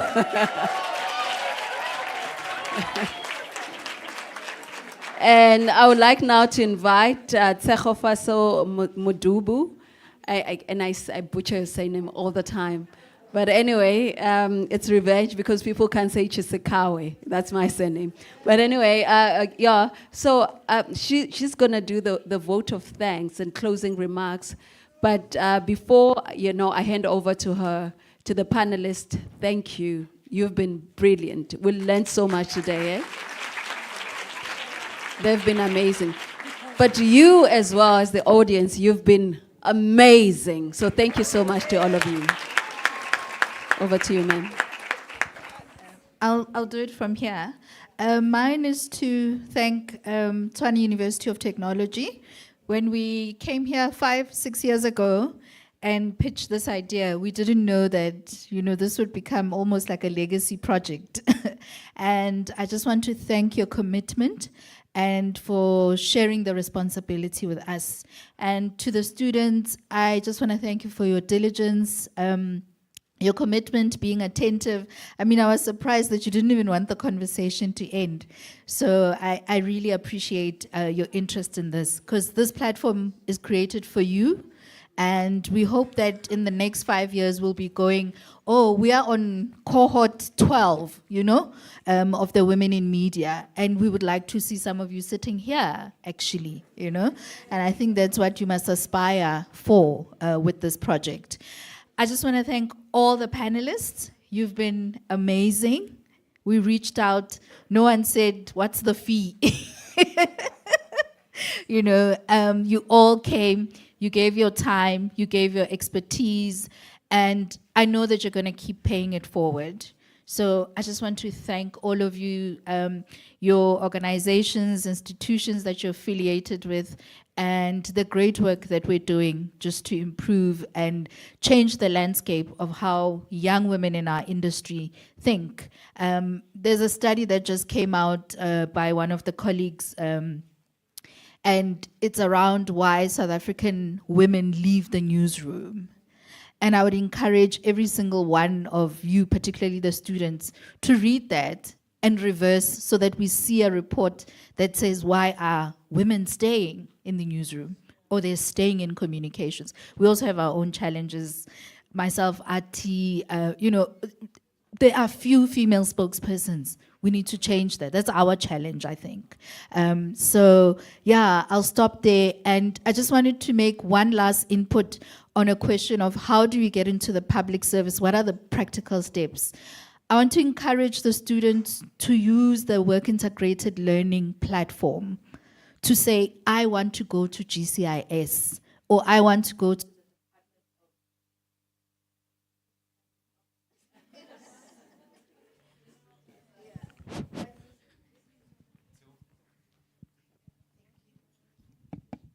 Yeah, so I wanted to say, please use your work integrated learning to target the government departments that you see the communicators are inspiring for you, so that you can actually then make an impression. Then, as Liesl said, then there's the internship. Then people can call you back, because they'll say, we had that learner for 6 months and we want them back. So please leverage your work integrated learning. Even if there's no stipend that will be given. I know some other companies give stipends. Please, I'm just pleading with those that want to go into the public service. And I wanted to spotlight Atta's work at Code for Africa to say Code for Africa offers brilliant online training on misinformation and disinformation at zero cost. I've just completed one. So you also get onto these organizations. They offer fellowships as well. So if you get into a fellowship, you're affiliated with an international program, you are more likely to be shortlisted for an international scholarship. By the time you come back and you apply for a job in this country, your CV says international experience, and that's something. So I just wanted to share those two in addition to what the colleagues have said, how you can leverage yourself, use those international opportunities. Go to DHET, they've got an international scholarship page, And that's how you can then move yourself forward and grow your wings. Yeah.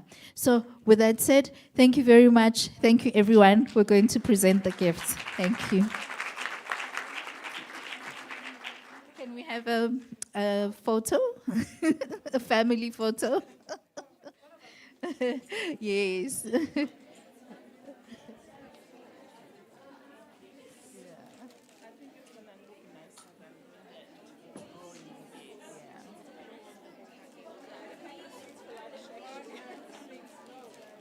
Who's gifting? The host? No, we all are. Yeah.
Sorry.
Ladies, with that said, thank you so much.